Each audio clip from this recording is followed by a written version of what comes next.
Masiyahan sa iyong bakasyon, tatay, sabi ng anak kong si Juan na may kakaibang ngiti habang nagmamadali akong sumakay sa bus ng aking mga pangarap. Naglalakad na ako patungo sa bus, tuwang-tuwa sa bakasyon na ito, nang bigla akong pinigilan ng aking kapitbahay na si Aling Nena na aking tinulungan sa pananalapi noon. Hingal na hingal siya at bumulong, "Roberto Manalo, alang-alang sa Diyos, huwag kang sumakay sa bus na iyan. Dali, pumunta ka sa bahay ko. May natuklasan akong kakilakilabot. Mga minamahal kong kaibigan, maligayang pagdating." Bago ko buksan ang mga pinto ng lumang bahay na ito at tuklasin ang mga lihim na ito, humihingi ako ng maliit na pabor. Mag-subscribe sa channel at mag-iwan ng like sa kwentong ito. Isulat sa mga komento kung mula sa ang lungsod o probinsya kayo nakikinig. Lumalaki ang puso ko sa dami nating nagkakasama. Ngayon, umupo na kayo at tamasahin ang kwento. Nakatayo ako sa lobby ng aking gusali. Nakatingin sa maleta na si Juan mismo ang nag-impake. Kakaiba ito. Karaniwan ay hindi nag-aaksaya ng panahon ng aking anak sa ganitong uri ng atensyon. Bihira si Juan na gumawa ng anumang pagsisikap para sa isang bagay na hindi kasama ang sarili niyang kaginhawaan o anumang baliw na plano para yumaman ng mabilis. Kung gayon, tatay, tatayo ka lang diyan buong araw. Ang boses niya ay masyadong masaya. Mayroon itong pekeng tono na natutunan kong makilala mula pa noong high school siya, nang itinatago niya ang kanyang mga ulat na may masamang marka. Aalis ang bus sa loob ng 40 minuto. Nasa baba na ang taxi. Inilipat ko ang aking tingin mula sa maleta patungo sa aking anak, isang guwapong lalaki na may nakakakilabot na hitsura. Nakasuot ng mamahaling suit na binili gamit ang aking pera. Sa loob ng nakaraang 10 taon, pinunduhan ko ang 3 sa kanyang mga negosyo. Una, isang coffee shop na nagsara sa loob ng 6 na buwan dahil akala ni Juan na magbabayad ang renta sa downtown mag-isa.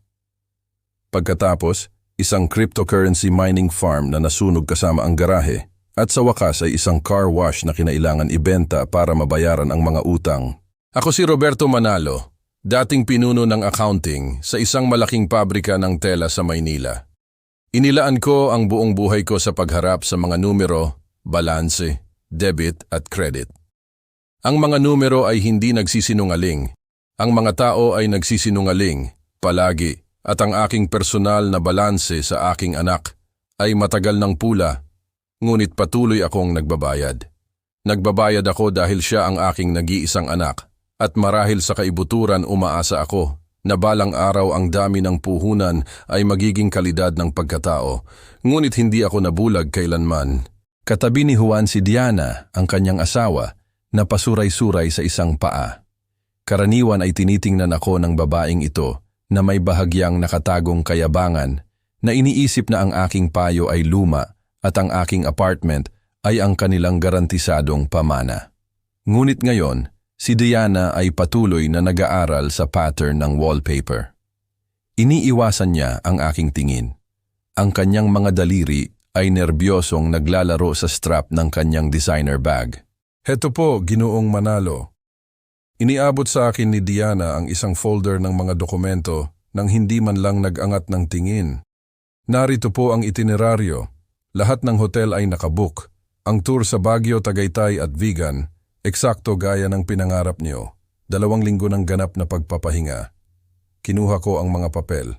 Agad na naramdaman ng aking mga daliri na sanay sa dekalidad na dokumentasyon na mayroong mali. Ordinaryong papel ng printer ito, nakaimprinta sa isang home inkjet. Walang travel agency gloss paper, walang letterhead na may watermark, walang resibo ng bayad. Ang package ay nagkakahalaga ng halos 90,000. Obserbasyon ko ng kalmado.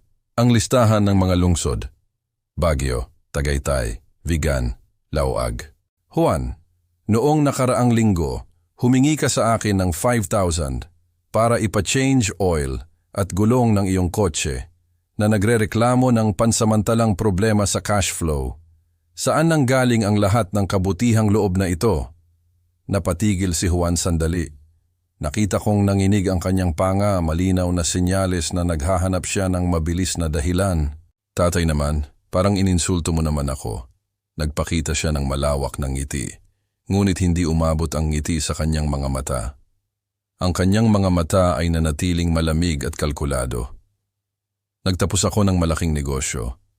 Nagpasya akong regaluan ng aking matandang ama. Suportado mo kami sa loob ng maraming taon. Hayaan mo akong maging mabuting anak sa isang beses. Isang negosyo, naisip ko. Ang huling negosyo niya ay nagtapos sa pagbayad ko ng kanyang utang sa mga 5-6 na nagpapautang. Ngunit wala akong sinabi ng malakas, tumango lang ako, maingat na iniligpit ang papel at inilagay sa aking bag. Salamat, sabi ko sa neutral na tono. Napakalaki ng sorpresa. Isinuot ko ang aking magaang jacket at inayos ang aking panyo sa harap ng salamin. Sa refleksyon, hindi ko lang nakita ang isang matandang lalaki na aalis para magbakasyon. Nakita ko ang isang taong sanay na suriin ang bawat koma sa isang kontrata. At sa eksenang ito ng kaligayahan ng pamilya, mali ang pagkakalagay ng mga koma. Bakit ang pagmamadaling ito? Bakit mas maaga ng kalahating oras tinawag ang taxi kaysa sa kinakailangan? Bakit si Diana na hindi kailanman nagigising bago magtanghali ay naka-make up at handa na ng 8 ng umaga? Lumingon ako upang kunin ang aking bag at nahuli ang tingin ni Juan. Hindi ako ang tinitingnan niya ang likuran ko sa dulo ng pasilyo kung saan nakalagay ang aking lumang mahogany desk. Ang muebles na iyon ay minana mula sa aking lola. Matibay, mabigat at laging nakakandado. Nakasabit ang susi sa aking leeg sa isang manipis na kadena na nakatago sa ilalim ng aking damit. Sa loob ng desk ay walang alahas o pera. May mas mahalaga, ang orihinal na titulo ng ari-arian ng apartment na ito, ang mga dokumento ng bukid sa probinsya malapit sa Batangas at higit sa lahat ang mga titulo ng mga warehouse na aking pinapaupahan.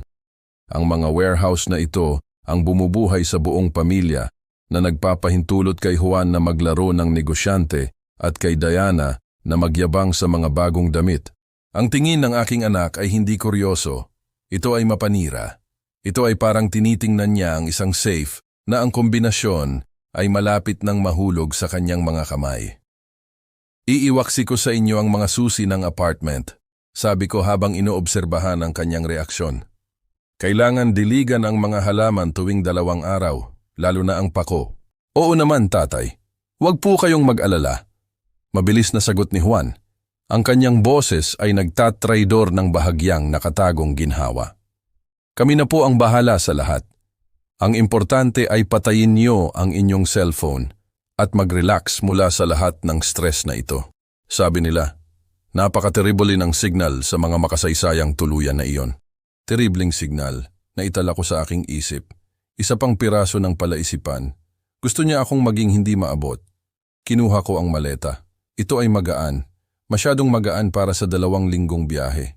Sige, pagpalain kayo ng Diyos, sabi ko. Hindi man lang sila bumaba upang samahan ako sa taxi. Nagkunwari si Juan na may mahalagang tawag at bigla namang sumakit ang ulo ni Diana. Isinara nila ang pinto sa likuran ko nang napakabilis na tila natatakot silang magbago ang aking isip. Narinig ko ang pag-click ng kandado. Hindi isang pihit, kundi 2. Lumabas ako ng gusali sa malamig na sikat ng araw ng umaga. Ang taxi ay nasa gilid ng bangketa. Ang driver ay naninigarilyo, nakahiwalay. Ngunit ang aking atensyon ay naakit sa iba pa. Ang aking professional na mata, sanay sa loob ng maraming taon upang mapansin ang mga hindi pagkakapare-pareho sa mga ulat, ay automatikong inilipat sa parking lot. Mukhang normal ang lahat, ang play area, ang mga bangko, ang mga kotse ng mga kapitbahay. Ngunit sa pagliko ng kanto ng gusali, halos nakatago ng isang namumulaklak na kolorin, ay nakatayo ang isang itim na luxury van. Alam ko ang sasakyang iyon. Sa lungsod na ito, kakaunti ang nagmamaneho ng isang modelo na may mga plakang pangkoleksyon. Ito ang kotse ni Abogado Reyes, isang notaryo na may masamang reputasyon, kilala sa pag-oopisyal ng anumang kasunduan kung sapat ang presyo. Ang kanyang opisina ay nasa kabilang dulo ng lungsod. Anong ginagawa ng kotse ng isang tiwaling notaryo sa pasukan ng aking gusali ng 8 ng umaga ng Sabado? Tumalo ng puso ko, ngunit nanatiling kalmado ang aking mukha. Hindi ko pinayagan ang sarili kong huminto o magpakita ng pagkalito. Naitala ko lang ang katotohanan tulad ng isang nagtatala ng pagkakaiba sa inventaryo. Si Juan, si Diana, ang kakaibang regalo, ang tingin sa desk, ang kahilingan na patayin ang aking telepono at ngayon, ang notaryo na nagtatago sa kanto tulad ng isang buwitre na naghihintay na iwan ng kanyang biktima ang pugad. Ang larawan ay nabubuo at hindi ko gusto ang nakikita ko. Naglakad ako ng dahan-dahan patungo sa taxi. Naramdaman ang isang malamig at galit na katiyakan na lumalaki sa akin. Plano nilang ipadala ang tatay para magpahinga. Akala nila ay isang matandang pagod ako na magpapasalamat sa anumang mumo ng atensyon. Nagkamali sila. Hindi ako biktima. Ako ay isang auditor. At sinimulan ko lang ang aking pinakamahalagang pag-audit. Itinapon ng driver ang kanyang sigarilyo at binuksan ang trunk. Papasok na ako sa sasakyan nang maramdaman kong may humawak ng mahigpit sa aking siko. Hindi ito mahinang hawak, ito ay kilos ng desperasyon. Walang galang akong lumingon. Sa harap ko ay si Aling Nena, ang aking kapitbahay sa unang palapag. Nakasuot siya ng bata sa kanyang kamison, gulo-gulo ang buhok, ang kanyang dibdib ay umaangat at bumababa na parang tumakbo siya ng marathon. Hindi kailanman lalabas si Aling Nena sa ganoong kalagayan. Siya ay isang mapagmataas na babae sa kabila ng kanyang maliit na pensyon mula sa SSS. 3 taon na ang nakalipas, binayaran ko ang emergency operation ng kanyang apo nang sabihin ng pampublikong ospital na walang available na kama. Sa panahong iyon, sinubukan akong halikan ni Aling Nena sa mga kamay, ngunit pinigilan ko siya ng mariin na sinasabing, ang isang kamay ay naghuhugas ng isa pa, balang araw ay tutulungan mo rin ako. Mukhang dumating na ang araw na iyon. Tiningnan ni Aling Nena ang mga bintana ng aking apartment. Pagkatapos ay ang itim na kotse sa kanto ng kalye at lumaki ang kanyang mga mata sa takot. Roberto, bulong niya habang mahigpit na humawak sa aking braso gamit ang maputlang daliri. Huwag kang sumakay sa taxi na iyan. Huwag kang pumunta sa terminal ng bus. Aling Nena, ano ang nangyari? Mahina kong tanong, ngunit may katatagan. Naramdaman kong may isang bakal na lubid na humihigpit sa akin. Narinig ko sila, sabi niya habang humihinga. Kagabi sa hardin sa ilalim ng mga bintana, akala ni Juan at Diana na walang tao doon. Roberto, hindi sila bumili ng anumang package para sa bakasyon. Nagtatalo sila. Diyos ko. Napatigil siya. Napuno ng luha ang kanyang mga mata. Ano ang pinagtatalunan nila? Aling Nena, magsalita ka. Sabi niya na kapag sumakay ka sa bus na iyon, walang babalikan, na ang biyahe ay isang harapan lang. Naghihintay sila sa notaryo. Roberto, puwersahin nilang buksan ang iyong desk. Pinag-uusapan nila ang isang power of attorney at hindi ka na makakabalik sa apartment na ito bilang may-ari. Hindi bumagsak ang mundo sa paligid ko. Sa kabaligtaran, naging crystal clear ang lahat, matalim at mapanira. Ang mga tunog ng kalye ay naging mas malakas.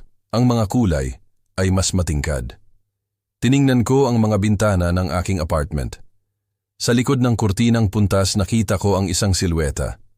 Nag-oobserba sila. Naghihintay na umalis ang taxi. Bilis! Utos ko habang kinokontrol ang sitwasyon. Ang aking boses ay umaling-awngaw na parang sa mga pulong ng board of directors sa pabrika. Isang tono na hindi pumapayag sa anumang diskusyon. Pumunta tayo sa bahay mo sa pamamagitan ng service entrance para hindi makita ng driver kung saan ako pumunta. Lumingon ako sa driver, na kanina pa naiinip na kumakatok sa bubong ng kotse. Kinansela ang biyahe. Iniabot ko ang 200 na bill mula sa aking bulsa at inilagay sa kanyang kamay. Umalis ka na, walang pasahero. Ngunit nagsimula na ang biyahe. Nagsalita ako sa paraang agad niyang isinara ang trunk at mabilis na tumalon sa upuan ng driver. Mabilis na umalis ang taxi. Hinawakan ko ang aking magaan na maleta at nang hindi lumilingon ay sumisid ako sa madilim na pasilyo sa likod ni Aling Nena. Nagsimula na ang laro, maliban lang na nakalimutan ng aking anak ang isang mahalagang patakaran. Bago paghatian ang balat ng oso, mas mabuting tiyakin na ang oso ay talagang nag-hibernate na. at kakagising ko lang. Pumasok kami sa apartment ni Aling Nena at ang mabigat na pintuan ng bakal ay pinutol ang mga tunog ng mundo sa labas. Ang pagklik ng trangka ay umalinggaw-ngaw na parang putok ng baril.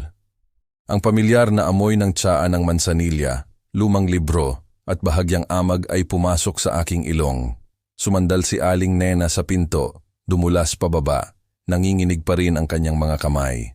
Diyos ko, Roberto, paano kung hindi ako lumabas? Humina ang kanyang boses.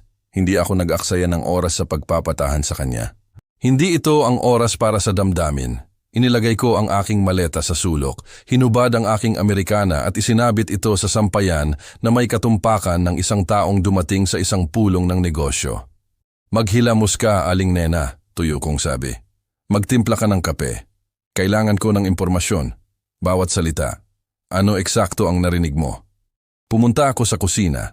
Maliit, makitid, puno ng lalagyan ng pagkain. Ang kabaligtaran ng aking moderno at malinis na kusina na kinamumuhian ni Diana. Umupo ako sa bangko malapit sa bintana. Sa pamamagitan ng makapal na kurtina, nakita ko ang pasukan ng aking gusali. Umalis na ang taxi. Ang itim na van ng notaryo ay naroon pa rin tulad ng isang mabangis na hayop na nagkukubli. Pumasok si Aling Nena, nagpupunas ng kanyang mukha. Maputla siya, ngunit ang histerya ay nagbigay daan sa aking nagyayelong katahimikan. Nasa bangko sila sa hardin. Nagsimula siya habang inilalagay ang takure sa apoy. Nanginginig ang kanyang mga kamay, kaya't nagkiklik ang takip. Kagabi, lalabas ako upang kunin ang mga damit mula sa sampayan. Tahimik. Ang akustika ay perpekto. Si Diana ang mas malakas magsalita. Tumatawa siya. Sabi niya, sa wakas, aalis na siya. 2 linggo ay higit pa sa sapat upang ilipat ang lahat sa ating pangalan. Tiningnan ko ang aking mga manikuradong kamay. Walang bahid, walang batik ng edad.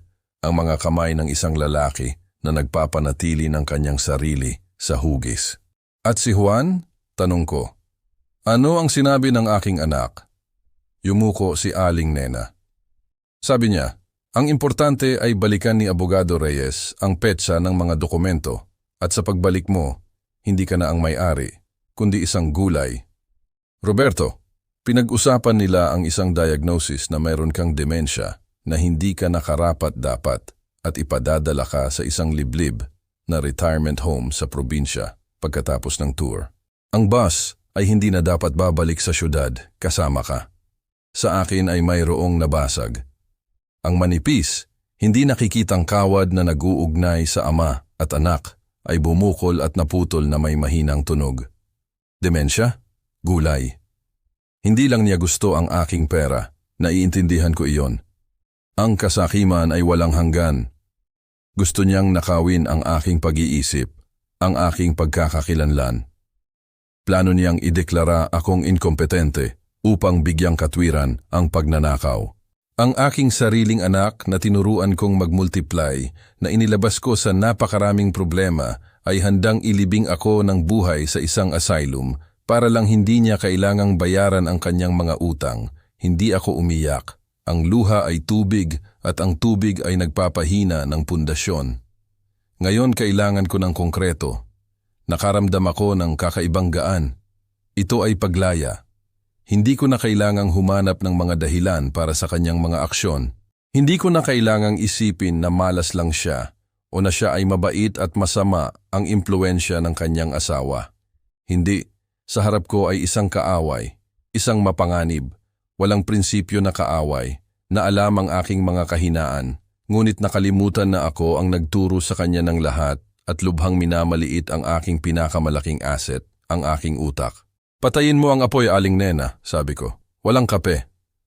Kinuha ko ang aking cellphone. Nagningning ang screen ng isang abiso. Tatay, nakasakay ka na ba? Ipaalam mo sa akin kapag umalis ang bus. Binura ko ang mensahe ng hindi binabasa. Ang aking mga daliri ay nagdial ng isang numero na kabisado ko sa loob ng 20 taon. Si Mang Jose, ang manager ng aking complex ng mga bodega, isang dating guwardya, dating sundalo. Tapat sa akin hindi dahil sa takot, kundi dahil sa prinsipyo. Sama-sama naming pinagdaanan ang mga pagtatangka ng pagsalakay, krisis sa ekonomiya, at mga plano ng kumpiskasyon. Matagal na tumunog ang telepono. Hindi iyon ang estilo niya. Lagi siyang sumasagot sa ikalawang ring. Sa wakas, nakakonekta ang tawag. Ginoong Manalo, ang boses ni Mang Jose ay barado, halos bulong. Sa likuran, narinig ko ang ingay ng mga papel na ginugulo at malalakas na boses.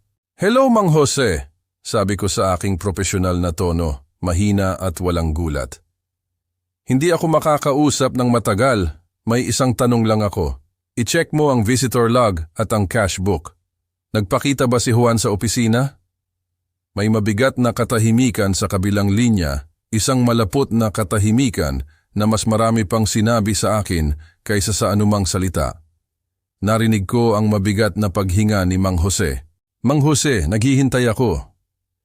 "Ginoong Manalo," sabi niya, marahil tinatakpan ang mikropono. "Nasaan po kayo ngayon? Ligtas po ba kayo?" "Ligtas ako. Nasa isang ligtas na lugar. Sagutin mo ang tanong." Hindi lang siya nagpakita. Pinababa ni Mang Jose ang kanyang boses sa halos hindi marinig na bulong. "Nandito po siya ngayon. Dumating siya 10 minuto na ang nakalipas. Sinira niya ang pinto ng inyong opisina at hinihingi ang mga susi ng safe na may mga founding documents. Mahigpit kong hinawakan ang telepono kaya't pumuti ang aking mga buko ng daliri. Kung gayon, sabay-sabay silang kumikilos, nililinis ang apartment at sabay-sabay na kinokontrol ang opisina. Isang blitzkrieg. "Palabasin mo siya, Mang Jose. Tawagan mo ang seguridad.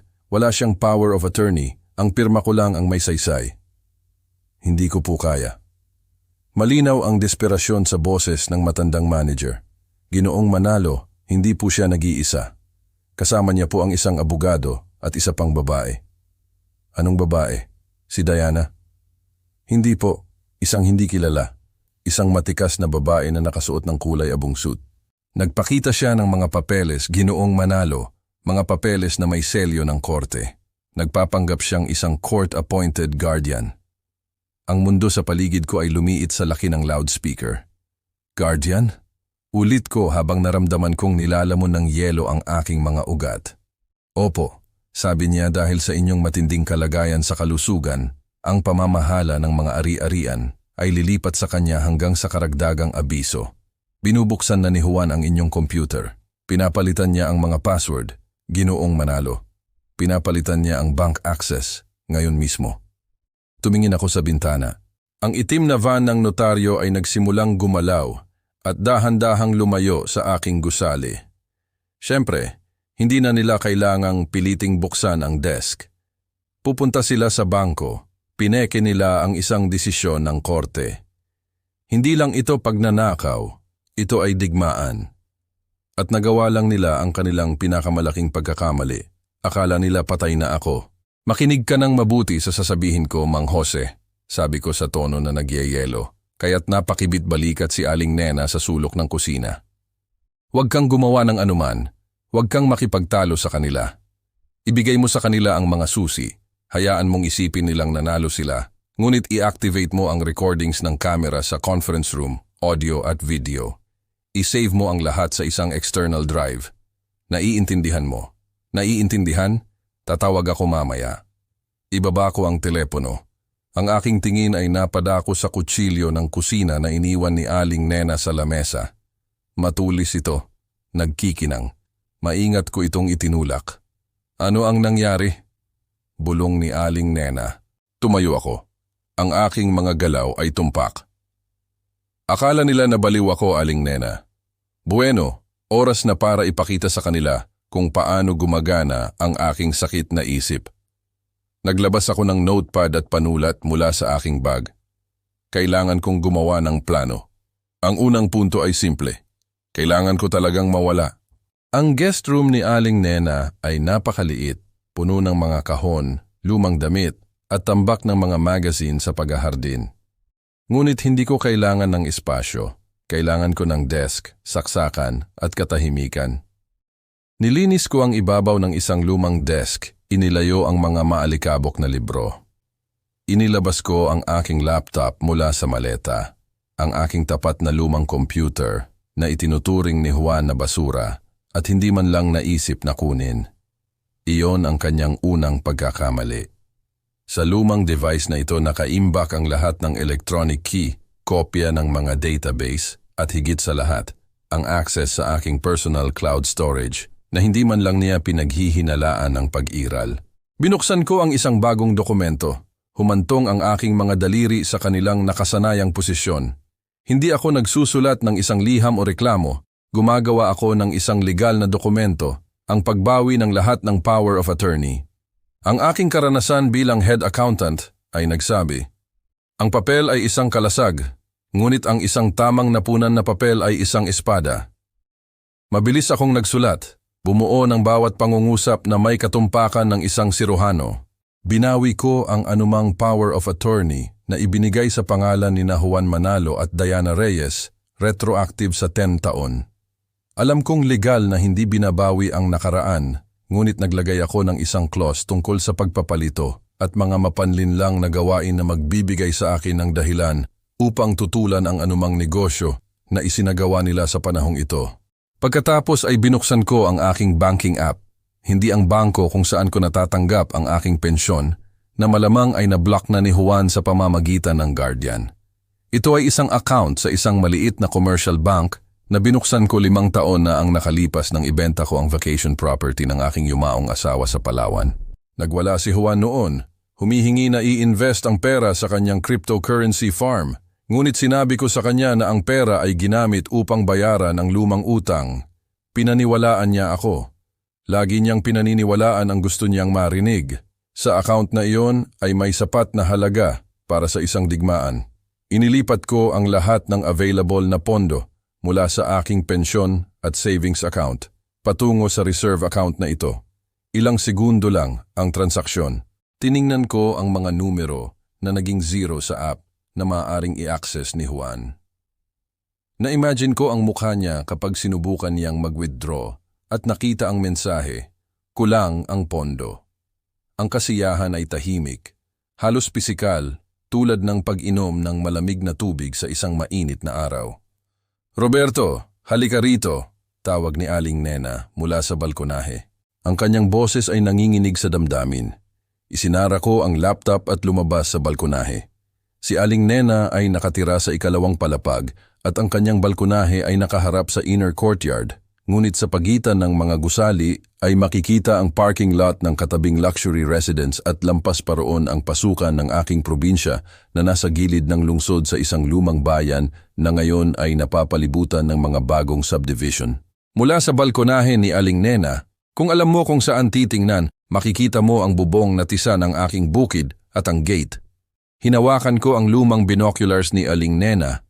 Medyo malabo ang mga lente, ngunit sapat ang larawan. Sa gate ng aking ari-arian, huminto ang silver na Jetta ni Juan. 2 tao ang bumaba, si Juan na nakabukas ang butones ng kamisa, tumatawa at nagmamaneho, at si Diana na nakasuot ng maikling summer dress, mas angkop para sa beach kaysa sa isang umaga sa lungsod. Tumatawa siya. Hawak ni Diana ang isang mamahaling bote ng tequila. Nakilala ko ang etiketa. Don Julio. Nagdiriwang sila. Bulong ni Aling Nena habang nakahawak sa kanyang dibdib na parang sa isang libing. Hindi, Aling Nena, itinuwid ko habang inaayos ang focus. Nagdiriwang sila ng tagumpay. Akala nila umalis na ang bus sa lungsod at nawala ang signal sa bundok. Binuksan ni Juan ang gate gamit ang remote control. Pumasok sila sa hardin na parang mga may-ari. Dumiretso si Diana sa aking mga rosal, ang mga uri na aking inalagaan sa loob ng 10 taon. Brutal niyang pinunit ang isang bulaklak, inamoy ito at itinapon sa lupa. Nakaramdam ako ng kirot, ngunit agad ko itong pinigilan. Ang mga rosas ay tumutubo muli. Ang plano kong gawin sa aking buhay ay mas mahirap ayusin. Tingnan mo, may darating pa! Itinulak ako ni Aling Nena. Isa pang kotse ang huminto. Isang malaking itim na pick-up truck na parang tangke. Mula dito, bumaba ang isang matangkad na lalaki na may seryosong ekspresyon. Nakasuot ng mamahaling wool coat. Hindi siya ngumiti.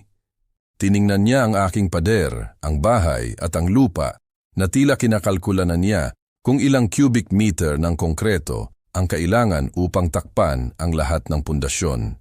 Agad ko siyang nakilala. Siya si Ginoong Lim, kilala bilang ang Pating. Isang lokal na real estate developer na dalubhasa sa pagbili ng mga lumang ari-arian sa paligid ng lungsod, pagsira sa mga bahay, at pagtatayo ng mga commercial plaza o luxury apartment towers. Ang kanyang mga pamamaraan ay kilala sa pagiging masama. Kung hindi pumapayag ang mga may-ari na magbenta, ang mga bahay ay nakakaranas ng misteryosong sunog o ang mga dokumento ng ari-arian ay nawawala mula sa mga file. Ang Pating, mahina kong bulong. Tumakbo si Juan upang salubungin siya. Halos yumuko. Iniabot ang kanyang kamay na mahigpit na kinamayan ni Lim na may pagkasuklam ng isang taong humawak ng malagkit na bagay. Mabilis na lumitaw si Diana na may mga baso. Pumasok sila sa bahay. Kung gayon, hindi lang ito pagbebenta ng mga asset. Nagpasya si Juan na ibenta hindi lang ang mga bodega, kundi pati na rin ang bukid, ang kanlungan ng pamilya na itinayo ng aking ama, ang bahay kung saan naglakad si Juan sa kanyang unang mga hakbang. Ibinebenta niya ito sa Pating, ang taong bubura ng alaala ng aming pamilya sa ibabaw ng lupa sa loob ng isang linggo. Ibinaba ko ang binoculars, kalmado ang aking paghinga, matatag ang aking pulso. Sa akin, gumagana ang calculator, kinakalkula ang mga variable. Hindi sasangkot si Lim sa mga problemadong asset. Kailangan niya ng malinis na transaksyon upang muling ibenta ang lupa sa huli na may pinakamataas na kita. Kung nandoon siya, nangangahulugan ito na nakumbinsi siya ni Juan na hindi ako problema, na ang mga dokumento ay nasa kamay, at ang matandang baliw ay tama ang pagkakaneutralize. Aling Nena, sabi ko habang bumalik sa sala, kailangan ko ang iyong telepono. Hindi ako makatawag mula sa akin. Maaari nilang i-trace ang signal. Oo naman, kunin mo. Iniabot niya sa akin ang isang lumang telepono na may keypad. Denial ko ang numero ni Mang Jose. Agad siyang sumagot. Mang Jose, nandoon sila sa probinsya kasama si Lim, kasama ang Pating. Ang takot sa boses ng manager ay totoo. Ginoong Manalo, kung kasama si Lim sa laro, gusto rin nilang gibain ang mga bodega. Matagal na siyang nagmamanman sa lugar na iyan. Alam ko. Makinig ka. Kailangan kong ipagawa sa iyo ang isang bagay. Sa aking opisina, sa ilalim na drawer ng cabinet, mayroong isang folder na may markang File 2. Sa loob nito ay ang mga lumang plano ng drainage. Hanapin mo ang mapa na nagmamarka sa Municipal Drainage Collector na eksaktong dumadaan sa ilalim ng bodega numero 3. Pero wala po doon. Ang collector ay deactivated noong dekada 80. Pinutol ko siya. Ngunit alam niya na hindi maaaring magtayo sa isang aktibong kolektor. Ito ay zone ng pagpapanatili. Kung makikita niya ang planong iyon, maiintindihan niya na imposibleng magtayo ng commercial plaza doon. Gusto niyo po bang ipakita ko sa kanya? Hindi. Gusto kong kalimutan mo ang folder na iyon sa ibabaw ng mesa sa conference room. Kapag pipirmahan na nila ang mga papeles, iwan mo ito sa pinakamaraming nakikita. Sa ibabaw nito, ilagay ang isang sulat na nakasulat, Urgent for the Public Prosecutor's Office. Narinig kong mahina na tumawa si Mang Jose. Naiintindihan, gagawin ko po. At isa pa, Mang Jose, hanapin mo ang coordinates ng reporter na sumulat tungkol sa mga biktima ni Lim noong nakaraang taon. Sa tingin ko, ang apelido niya ay De La Cruz. Hahanapin ko po. Ginoong Manalo, sigurado po kayong kaya niyo ito? Napakarami nila at mag-isa lang kayo. Tiningnan ko ang aking refleksyon sa nakapatay na screen ng telebisyon. Kulay abong buhok na nakasuklay pabalik sa isang mahigpit na bun. Isang matigas na linya sa aking mga labi. Hindi ako nag-iisa, Mang Jose. Mayroon akong aling Nena at mayroon akong isang bagay na wala sila. Ano? Ang katotohanan, sagot ko at ibinaba ang telepono. Ito ang unang galaw ng piyon, ngunit ang piyon na iyon ay nagbubukas ng daan para sa reyna. Si Lim ay isang maninila, ngunit isang maingat na maninila.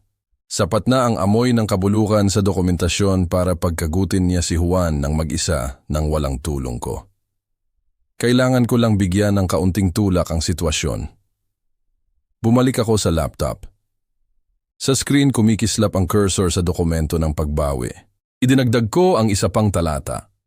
Kopya ay ipinadala sa opisina ng Public Prosecutor at sa Council for Notary Review. Inimprenta, pinirmahan, ipinadala sa pamamagitan ng messenger. Tiningnan ko ang relo. 2:00 pa lang ng hapon.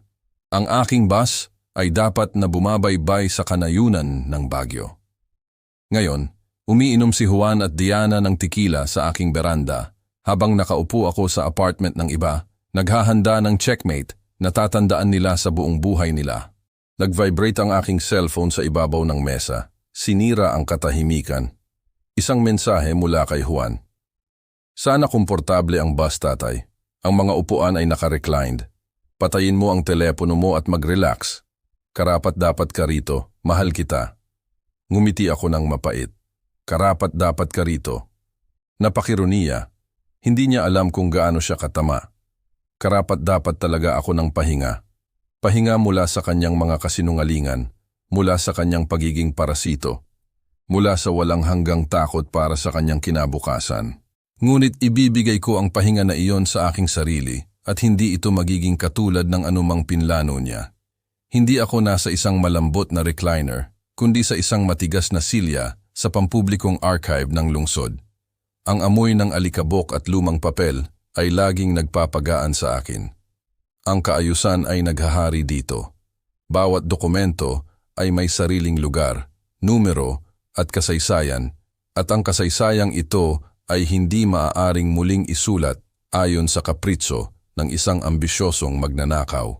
Sinoong Manalo, lumapit ang archivist, si Aling Ana, isang babaeng kasing edad ko. Magkakilala na kami sa loob ng 20 taon. Nakita ko po ang inyong file. Nasa malalim na dead files ito. Inilagay niya ang isang makapal na file sa harap ko. Bodega Complex numero 4. Pangunahing dokumentasyon. Kailangan ko po ng certified true copy ng titulo ng pribatisasyon at ng subdivision plan. Urgent. Habang inihahanda ni Ana ang mga kopya, tiningnan ko ang mga pahina. Nandoon ang titulo ng ari-arian, ang aking matatag at mapagpasyang pirma. Ang mga selyo, walang kasosyo, walang partisipasyon ng mga third party, eksklusibong pag-aari. Maaring pekehin ni Juan ang lahat ng power of attorney na gusto niya, ngunit ang orihinal ay laging mananalo laban sa kopya, lalo na sa korte. Sa panahong iyon, tulad ng sinabi sa akin ni Mang Jose mamaya, isang eksena na karapat-dapat sa isang telenovela ang nagaganap sa opisina ng mga bodega. Tinawagan ni Mang Jose si Juan ayon sa aming pinagkasunduan at inilagay sa loudspeaker upang marinig ang lahat. Juan, may problema tayo. Hindi tinatanggap ng sistema ang bagong kontrata sa pag-upa kay Lim. Kailangan ng biometric confirmation o ang pirma ng may-ari. Na-block ng sentral ang operasyon. Si Juan, na sa panahong iyon ay tila kalahating lasing sa tequila, ay tumawa. Anong sentral? Anong pinagsasabi mo, Mang Jose? Nagiging senile ka na. Ang tatay ko ay nasa isang bus na bumabiyahe sa Baguio. Walang signal doon at wala ring signal sa susunod na 2 linggo. Sinabi ko na sa iyo na ako ang responsable. Ngayon, ilagay mo ang code ko. Sinubukan ko, Juan, ayaw. Sabi ay access error. Contact owner. Baka dapat nating tawagan si Ginoong Manalo. Nagbibiro ka ba? Sabi ko na, huwag mo siyang guluhin. Nagpapahinga ang matanda. Hayaan mo siyang tingnan ang mga simbahan at kumain ng masasarap na pagkaing Pinoy. Masama para sa kanya ang mag-alala. Laktawan mo lang ang sistema. Alam mo kung paano gawin iyon. I-deactivate mo ang signature verification. Iyan ay paglabag sa security protocol, Juan. Alis diyan sa audit, sigaw ni Juan. Pagbalik ko, lahat ay magiging iba na. Ang mga bodega ay magiging commercial plaza at kayo ni Lim ay iinom ng konyak sa Boracay. Gawin mo ang sinasabi ko o mag-resign ka. Ibinaba niya ang telepono. Ang matanda ay kumakain ng masasarap na pagkaing Pinoy. Alis diyan sa audit. Iningatan ni Mang Jose ang recording. Bawat salita, bawat tono ng paghamak ay hindi lang kawalang galang. Ito ay patunay ng sinasadyang pang-aabuso sa kapangyarihan at pamimilit sa mga tauhan. Umalis ako sa archive na may certified copies sa aking bag. Lumulubog na ang araw. Ang susunod na hakbang ay ang pulong sa abogado na inirekomenda ni Aling Nena, ngunit kailangan ko munang kumpirmahin ang isang detalye. Ipinadala sa akin ni Mang Jose ang litrato ng calling card ng babaeng yon, ang umano'y guardian na kasama ni Juan. Lita Santos, Legal Services, Guardianship and Curatorship. Ang pangalan ay tila pamilyar sa akin. Santos. Saan ko nga ba narinig iyan? Pumunta ako sa isang internet cafe, umupo sa isang sulok at hinanap ang pangalan sa Google. Ang mga unang link ay karaniwan, ngunit sa ikalawang pahina ng resulta, parang nakuryente ako.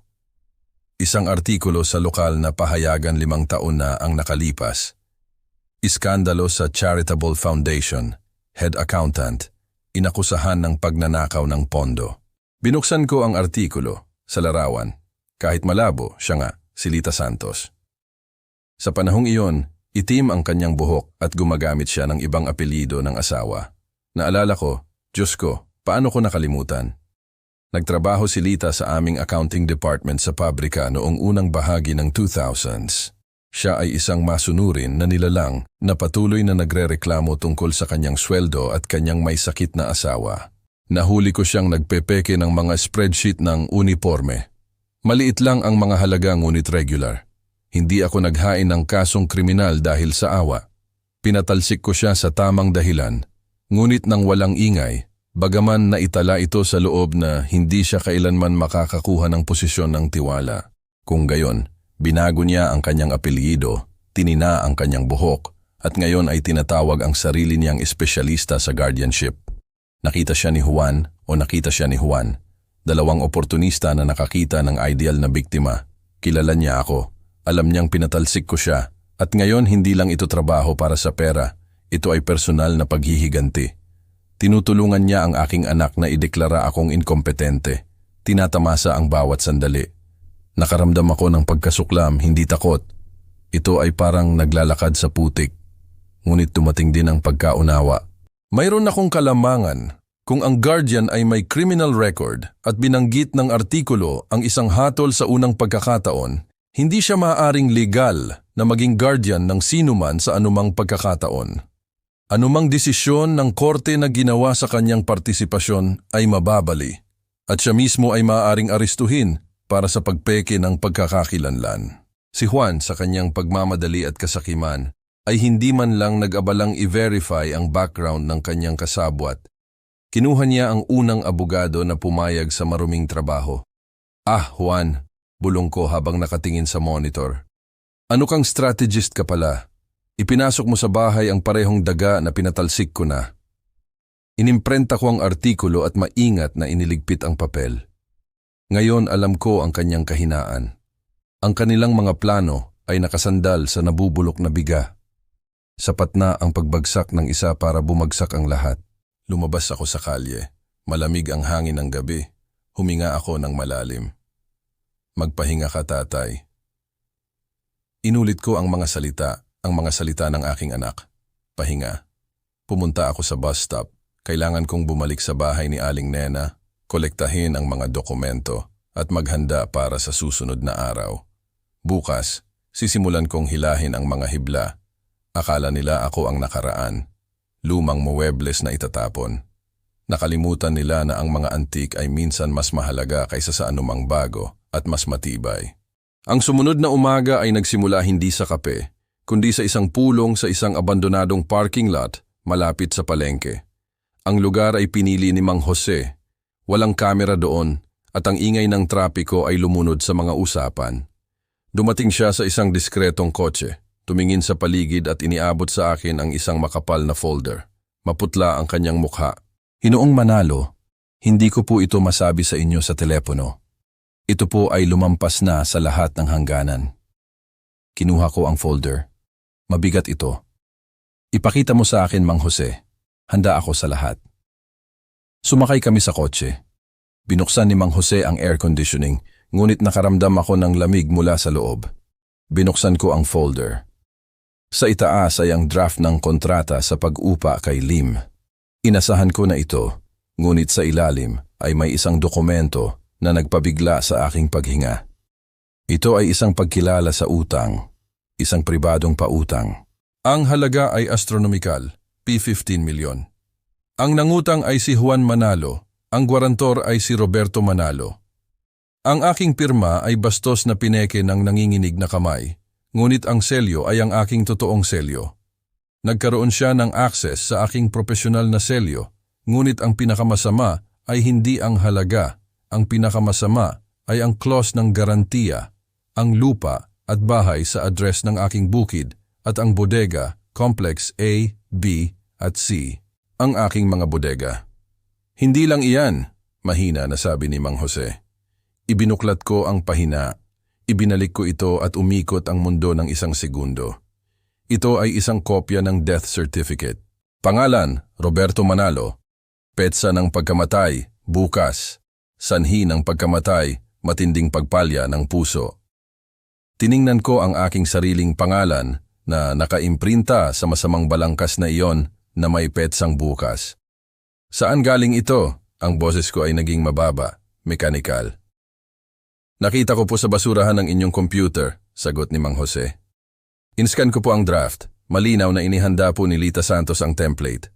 Nagplano po siya, Ginoong Manalo, nagplano po siyang gawing opisyal ang inyong pagkamatay ng paatras kapag malayo na po kayo para hindi na magbayad ng inheritance tax at agad na makapagsumitin ng aplikasyon para sa homologation. At pagkatapos, pagbalik nyo, hindi ko po alam. Baka umaasa po siya na magka-heart attack po talaga kayo kapag nalaman nyo. Dahan-dahan kong isinara ang folder. Kung gayon, tama ako. Hindi lang ito kasakiman, hindi lang ito pagmamahal sa magandang buhay. Hindi lang ako ninanakawan ng aking anak, legal niya akong inililibing. Dapat akong mamatay bukas. Nakahanda na niya ang papel, tanggap na niya ang ideya. Para sa kanya, patay na ako. Isang pasanin na dapat burahin sa dokumento para dumaloy ang pera. Sa akin ay mayroong nabasag at tumigas. Ang huling maliit na kislap ng awa ng isang magulang na maaaring nasa kaibuturan ay namatay. Ang natira ay isang itim at malamig na kawalan, at sa kawalang iyon, tulad ng isang talim ng bakal, isang pag-iisip ang kumikinang, wasakin. Hindi ako magpapakita ng awa, hindi ko siya tuturuan. Huli na para sa pagtuturo. Ngayon, ako ang magiging hukom niya. Sino ang nagpautang? Tanong ko habang tinitignan ng mabuti ang kontrata. Sabi po ay BNS Investments, sagot ni Mang Jose. Pero alam niyo po kung sino ang nasa likod niyan, hindi po ba? Alam ko, ito ay isa lamang harap-harapan para sa operasyon ng pautang ni Don Refugio Valdez. Isang mapanganib na tao na kumokontrol sa kalahati ng mga used car lot at sugalan sa rehiyon. Mga mabibigat na tao na hindi nagre-resolba ng anuman sa korte. Iba ang paraan nila ng pagre-resolba. Nangutang si Juan sa mga kriminal, 15 milyon na may garantiya sa mga ari-arian na hindi kanya at sa ilalim ng pangako ng pagkamatay ng kanyang ama na buhay pa. Idiot siya. Walang emosyon kung sinabi. Isang clinical idiot. Akala niya ay malilinlang niya sila tulad ng panlinlang niya sa akin. Akala po niya ay bibilhin agad ni Lim ang ari-arian at babayaran niya ang utang na may interes, paliwanag ni Mang Jose. Pero pinaghihinay-hinay ni Lim ang pag-verify ng mga dokumento at ang interes ni Don Refugio ay hindi tumitigil. Tiningnan ko ang rate, 5% lingguhan na may pang-araw-araw na parusa na 10% para sa pagkaantala ng bayad. Kung aatras si Lim sa negosyo, mag-iisa si Juan na may utang na lumalaki ng geometrikal at may mga nagpapautang na hindi tumatanggap ng mga dahilan tungkol sa inasabas. Salamat, Mang Jose. Kinamayan ko siya. Mas marami ka pang ginawa kaysa sa dapat. Ngayon magbakasyon ka na. Bukas hindi ka dapat nasa mga bodega. At kayo po, Ginoo? Mananatili ako. May importante akong appointment bukas, ang araw ng aking pagkamatay. Ngumiti ako ng mapait. Kailangan kong maging karapat-dapat sa okasyon. Bumaba ako ng kotse. Humampas ang hangin sa aking jacket. Hindi ako nakaramdam na matanda, kundi isang general bago ang huling laban. Nagbago ang plano. Hindi sapat ang mabawi lang ang akin. Hindi sapat ang parusahan lang. Ihuhulog ko siya sa parehong libingan na inihanda niya para sa akin. Hindi ko siya itutulak. Tatanggalin ko lang ang kamay na ginagamit niya para suportahan ang sarili niya. Hinawakan ko ang cellphone ni Aling Nena at hinanap ang isang numero sa contacts na inasahan kong hindi ko na kailangang gamitin. Ito ang telepono ng isang maimpluwensyang lalaki na sa mahirap na panahon ay may koneksyon sa parehong mga nagpapautang, ngunit ngayon ay isang respetadong negosyante. Nagkakilala kami sa trabaho. Iginagalang niya ako dahil sa aking etika. Sige, sabi ng sekretarya, sabihin mo kay Don Refugio na tumatawag si Roberto Manalo. Sabihin mo sa kanya na may impormasyon ako tungkol sa isang collateral na sinusubukan nilang ibenta sa kanya. Sabihin mo na may depekto ang paninda. Alam kong darating kay Don Refugio ang impormasyon bago matapos ni Juan ang kanyang kape sa umaga. Ayaw ng mga nagpapautang na maloko, lalo na kapag ang collateral ay usok at salamin at ang gwarantor ay isang buhay na multo. Gusto ni Juan na makipaglaro sa mga malalaki. Bueno, maligayang pagdating sa mundo ng mga matatanda, anak ko. Dito, ang mga pagkakamali ay hindi binabayaran ng pensyon ni tatay. Binabayaran ito ng dugo. Ang gabi bago ang laban ay laging ang pinakamahinhin. Hindi ko ito ginugol sa bahay ni Aling Nena, kundi sa isang lugar na mas kilala ko kaysa sa anumang bahay, ang archive room ng aking bodega complex. Pinapasok ako ni Mang Jose sa service entrance nang magpalit ng shift ang gwardiya. Doon, sa pagitan ng mga estante ng dokumento, ay may amoy ng alikabok at kapayapaan. Natulog ako sa isang folding sofa, nakabalot sa isang lumang kumot. At ito ang pinakamatulog na tulog na naranasan ko sa loob ng maraming taon, ang tulog ng isang taong alam na matatapos na ang lahat bukas. Bumati sa akin ang umaga na may kulay abong bukang liwayway. Naghanda ako sa maliit na banyo. Malinis na puting kamisa. Itim na blazer, kuwintas ng perlas, walang anumang kapabayaan. Ngayon kailangan kong magmukhang hindi magagapi, hindi biktima, kundi ang may-ari ng lahat. 8:00 ng umaga, tahimik na pumasok si Mang Jose. Sa likuran niya, si Aling Nena, maputla at determinadong hawak ang kanyang ID. At ang ikatlong tao, si Maestro Arnoldo, ang abogado, isang lalaking may reputasyon na pitbull. Lahat po ay handa, Hinoong Manalo, mahinang sabi ni Mang Jose. Nasa akin po ang mga orihinal ng founding deeds. Ang mga recording ng kamera ay nakopya sa 3 disk. Ang mga tauhan ay nabigyan na ng instruksyon. Walang nakakaalam ng anuman, lahat po ay nagtatrabaho ng normal. Ang pulis? Tanong ko habang inaayos ang aking pulso ng kamisa. Nandito po si Inspector de la Cruz ng Alasden. Sinuri po niya ang material na ipinadala namin kahapon. Sabi po niya, may basehan para sa 3 investigasyon, ngunit kailangan po niyang mahuli ito ng may ebidensya sa mismong oras ng paglagda.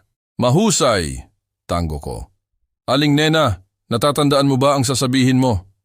Naaalala ko, Roberto, ang kapitbahay ay tumango. Bawat salita tungkol sa hardin, ang plano, ang gulay, hindi ako aatras. Handa na kami. Ang aking maliit na hukbo, mga taong itinuring ni Juan na piyon o hindi man lang napansin, ay ngayon magkakasama upang ibagsak ang kanyang House of Cards. 9:30, dumating si Juan sa pangunahing pasukan.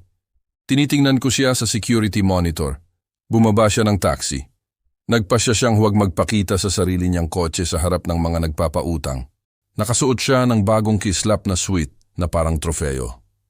Katabi niya si Diana na ayos na may folder sa ilalim ng braso. At siyempre si Lita Santos, ang guardian na may mukha ng profesional na tagapagpatay, ay pumasok sa lobby ng may kumpiyansa. Tumatawa ng malakas. Pinalo ni Juan sa balikat ang security guard. Ngunit tahimik lang na tumango ang binata at lumayo ang tingin. Anong problema sa kanila? Tanong ni Juan kay Diana nang dumaan sila sa sekretarya na biglang lumubog sa kanyang monitor nang hindi man lang bumabati. Siguro natatakot sila sa mga bagong amo, tawa ni Diana. Nararamdaman nilang magwawalis ng malinis ang bagong walis. Pumunta si Juan sa pinto ng aking opisina. Ngayon akala niya ay kanya na. Inilagay niya ang kanyang card sa electronic lock. Tahimik. Kumurap ang pulang ilaw at namatay. Sumimangot si Juan. Sinubukan niyang muli. Wala. Kinalampag niya ang hawakan, nakasarado. Mang Jose, nasaan ka? Bakit hindi gumagana ang card? Lumitaw si Mang Jose sa pasilyo. Ang kanyang mukha ay isang maskara. System failure, Juan. Nagkaroon ng power outage kahapon. Dapat nakalock ang controller. Paparating na ang mga technician. Samantala, maghintay na lang kayo sa conference room. Bukas ito. Dapat paparating na si Lim. Bumuntong hininga si Juan ng may inis. Palagi na lang kulang-kulang dito. Sige, magpadala ka ng kape sa conference room. Matapang. Nagtungo sila sa conference room. Pinapanood ko. Si Juan ay kinakabahan. Tinitingnan ng kanyang telepono bawat minuto. Inaayos ang kanyang kurbata. Si Diana ay nag-aayos ng mga papel sa mesa. Si Lita Santos ay nanatiling walang galaw na parang estatwa. Ang kapaligiran sa opisina ay mabigat. Nagbubulungan ang mga empleyado sa mga sulok, ngunit tumatahimik kapag may isa sa kanila na lumilitaw. Naramdaman ni Juan, naramdaman niya na bumigat ang hangin. Tumingin siya sa paligid tulad ng isang hayop na nakakaramdam ng amoy ng usok, ngunit hindi nakikita ang apoy. Bakit si Lim ay... Tiningnan niya ang kanyang relo. Ang trapiko siguro, pinakalma siya ni Diana. Huwag kang magpanik. Halos nasa bulsa na natin ang pera. Alas 10:10, pumarada ang itim na van ni Lim, ngunit hindi siya nag-iisa. Sa likuran niya, pumarada ang isang kotse na walang plaka na may opisyal na ID. Ngumiti ako sa aking refleksyon. Oras na, sabi ko. Lumabas kami mula sa maliit na silid. Tahimik kaming bumaba sa service corridor patungo sa likod na pinto ng conference room. Ang pintong ito ay nakatago sa kahoy na panel. Kami lang ni Mang Jose ang nakakaalam ng pag-iral nito. Sa silid, nakikipagkamay na si Lim kay Juan. Kaya binata, sabi ng developer. Handa na ang mga dokumento, orihinal. Siyempre po, Ginoong Lim. Agad na kumilos si Juan, iniabot ang mga papeles. Narito po ang titulo ng ari-arian, ang kumpletong power of attorney, ang order ng guardianship. Lahat po ay malinis tulad ng mineral water. Kinuha ni Lim ang mga papel, ngunit hindi nagmadali na pumirma. Maingat niya itong binasa. At nasaan si Ginoong Manalo? Bigla niyang tanong. Inangat ang kanyang mabigat na tingin kay Juan. Gusto kong tiyakin na alam niya ang transaksyon. Pagkatapos ng lahat, hindi maliit ang halaga. Nag-atubili si Juan ng isang microsecond. Ang aking ama po ay sumasailalim sa paggamot sa isang liblib na rest house sa Batangas. Walang signal ng telepono doon. Ipinagbawal ng mga doktor ang mga pagbisita. Alam niyo po kung paano sa ganitong edad, ang mga ugat ay hindi na po gaanong naiintindihan ang nangyayari. Para sa kanyang sariling kapakanan, kinontrol namin ang pamamahala. Narito po si Bibayro Lita Santos, ang kanyang opisyal na guardian na makapagpapatunay. Tumango si Lita, binubuksan ang kanyang bibig upang bigkasin ang ininsayong kasinungalingan. Ngunit sa sandaling iyon, bumukas ang pangunahing pinto ng conference room. Dalawang lalaki na nakasibilyan ang pumasok, sinundan ng dalawang unipormadong opisyal. Napatigil si Juan na hawak ang ballpen. Nawala ang ngiti sa kanyang mukha na parang isang maskara na hindi maayos na nakakabit. Ginong Lim, sabi ng isa sa mga bagong dating habang ipinapakita ang kanyang badge. Inspector de la Cruz, pasensya na po sa pag-abala, ngunit hindi po maaaring isagawa ang transaksyon na ito. At bakit hindi? Dumilim ang mukha ni Lim, bagaman agad na kumislap ang pagkaunawa sa kanyang mga mata. Dahil ang paksa ng bentahan ay material na ebidensya sa isang investigasyon ng pandaraya at pagpeke ng dokumento, kalmadong sagot ng inspektor. At dahil din sa walang kapangyarihan ang nagbebenta na mag-dispose ng mga ari-ariang ito. Aba, anong kalokohan? Sigaw ni Juan habang tumatalon mula sa kanyang upuan. Mayroon akong power of attorney, mayroon akong guardian. Sino kayo? Maghahain ako ng reklamo. Ang power of attorney ay binawi ng may-ari, putol ni Inspector de la Cruz. At ang guardianship ay nakuha batay sa mga huwad na medikal na dokumento at isang huwad na death certificate. May-ari? Namutla si Juan. Nasa bus ang tatay ko, inkompetente siya. Sa sandaling iyon, pinindot ko ang pindutan sa dingding. Tahimik na dumulas ang panel. Pumasok ako sa silid. Ang sumunod na katahimikan ay nakakabingi. Narinig ko ang pagtik ng mamahaling relo sa pulso ni Lim. Narinig ko ang mabigat na paghinga ni Diana. Tiningnan ako ni Juan na parang nakakita siya ng multo. Bumuka at sumara ang kanyang bibig na parang isda na nasa labas ng tubig. "Magandang umaga, anak ko," sabi ko.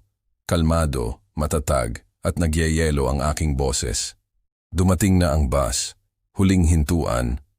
Lumakad ako patungo sa mesa nang hindi inaalis ang aking mga mata sa kanya. Umurong siya hanggang sa dumampi ang kanyang likod sa dingding. "Tatay," bulong niya. "Nandito ka?" "Nandito ako, Juan. Laging nandito. Nakita ko ang bawat hakbang mo. Narinig ko ang bawat salita tungkol sa gulay, tungkol sa klinika, tungkol sa kung paano mo ako itinatanggi." Huminto ako at itinuwid ang sarili ko. "Ngunit, paano mo ako itinatanggi para sa aking 2,000 habang plano mo akong ilibing ng buhay?" Inihagis ko ang folder na ibinigay sa akin ni Mang Jose sa mesa. Ang folder na may kanyang mga utang, na may pekeng death certificate ko. "Checkmate, Juan," sabi ko. Tapos na ang laro. Inilagay ni Lim ang kanyang ballpen sa mesa. Nang napakabagal, tiningnan si Juan, pagkatapos ako, pagkatapos ang inspector at ginawa ang tanging makatuwirang desisyon. "Wala akong kinalaman dito," deklarasyon niya habang itinaas ang kanyang mga kamay. "Naligaw ako. Handa akong magpatotoo bilang testigo." Ang tingin ni Juan ay lumibot sa silid, naghahanap ng labasan na wala. Ang pulis lang ang nakaharang sa mga pinto. Nandoon ang kanyang ama na hindi na ama, kundi hukom, at nandoon ang bangin na kanyang nilakaran mismo. Sumara ang bitag. "Mali ang pagkakaintindi mo sa lahat." Humina ang boses ni Juan. Umakyat ito sa matataas na tono. Lumayo siya sa dingding at lumapit sa akin. Iniabot ang kanyang mga kamay sa isang kilos na dapat ay pagmamakaawa ng anak. Ngunit tila desperasyon ng isang taong nalulunod. "Tatay, makinig ka. Nagkamali lang. Gusto lang namin magbigay sa iyo ng sorpresa. Ayusin ang mga buwis. Inaalagaan kita." Nagsimula siyang magsalita ng walang tigil, pinapawisan ng malamig. "Mga papeles lang iyan, isang formalidad. Alam mo, hindi ko na sana sasabihin sa iyo. Sabihin mo na ikaw mismo ang nagbigay sa akin ng pahintulot. Nakalimutan mo lang, nagkakaroon ka na ng problema sa memorya." Lumingon siya sa inspektor, itinuro ang kanyang daliri sa akin. Hindi na siya maayos ang pag-iisip. Hindi niya naiintindihan. May demensya siya. Nakakalimutan niya ang ginawa niya kahapon. Mapapatunayan ko iyan. Makumpirma iyan ni Lita. Ito ang kanyang huling alas, ang desperadong pagtatangka na panatilihin ang kasinungalingan na kanilang inihanda. Nagpasya siyang ideklara akong baliw doon sa harap ng pulis. Tiningnan ko si Lita Santos, maputla ang guardian, nakaupo ng nakakunot. Naiintindihan na niya na talo na ang laro at nanatili siyang tahimik, umaasang maging invisible. "Demensya, sabi mo?" Ngumiti ako. "Bueno, subukan natin ang aking memorya." Kinuha ko ang aking lumang recorder mula sa aking bag at pinindot ang play sa katahimikan ng silid. Ang kanyang boses ay umaling-awngaw ng malinaw, puno ng panunuya. Ang matanda ay ganap ng sinayle, humihingi ng pera. Gusto niya ng 2,000. "Hayaan mo siyang matulog sa terminal ng bus. Hayaan mo siyang maging pulubi. Malapit na. 2,000 ay magiging luho para sa kanya." At pagkatapos, ang boses ni Diana. "Malupit ka, Juan. Gusto ko iyan." At muling si Juan. "Hindi ako malupit. Pragmatiko ako." Nasiyahan siya sa buhay niya. Ngayon ay turno na natin. Napuno ng pulang batik ang mukha ni Juan. Nagpakita ng pagkasuklam si Lim na parang pumutok ang imburnal sa silid. May isinulat si Inspector De La Cruz sa kanyang notebook. "Peke iyan," sigaw ni Juan. "Manipulasyon iyan. Maaaring pekehin ang anumang boses ngayon." At manipulasyon din ba ito? Inilagay ko sa mesa ang mga printout ng kanilang mga pag-uusap, ang mga email mula sa kanyang personal na account kay Abogado Reyes na humihingi ng pabalikpetsa ng mga dokumento. Nakalakip ang mga larawan ng aking ID na kanyang ninakaw habang ako ay natutulog. Napaupo si Juan. Naintindihan niya na walang pagtakas. Ang hangin sa paligid niya ay tila naubos na. Tumingin siya kay Diana para sa suporta at doon nangyari ang inaasahan ko. Nagsimulang kumain ang mga daga sa isa't isa. Si Diana, na hanggang noon ay nanatiling tahimik, ay biglang tumalon. Ang kanyang magagandang mata ay puno ng luha ng pagkapuot. Lahat ng ideya niya, sigaw niya habang itinuturo ang kanyang manikuradong daliri sa kanyang asawa. Sinabi ko sa kanya na huwag gawin. Nagmakaawa ako na huminto siya. Pinilit niya ako. Sabi niya na kung hindi ako tutulong, itatapon niya ako sa kalye. Takot ako sa kanya. Siya ay isang tirano. Binubugbog niya ako. Napamulagat ang mga mata ni Juan. Anong sinasabi mo, ahas? Sigaw niya. Ideya mo iyan. Ikaw ang umiiyak para sa alahas at bag. Ikaw ang nakahanap kay Lita. Ikaw ang gumawa ng scheme ng klinika. Sinungaling. Sinungaling ka, ikaw! Sigaw ni Diana. Inspektor, biktima ako. Sasabihin ko ang lahat. Makikipagnegosasyon ako ng plea bargain. Siya ang nagplano ng lahat. Kinamumuhian niya ang kanyang ama. Gusto niya akong patayin. Ang eksena ay kasuklam-suklam at sa kanyang kasuklam-suklam, nakakabighani. Sila ay nagpapabagsak sa isa't isa. Nang may parehong sigasig na kahapon, ay umiinom sila ng tequila sa aking pagkamatay. Sapat na. Ang aking boses ay pumutol sa sigaw. Sabay silang tumahimik. Tiningnan ko si Diana. Sabi mo, lahat ng ideya niya. At sino ang nakikipagpalitan ng email sa notaryo na si Reyes gamit ang login ni Diana? Sino ang nagpadala ng mga template ng Peking Selyo?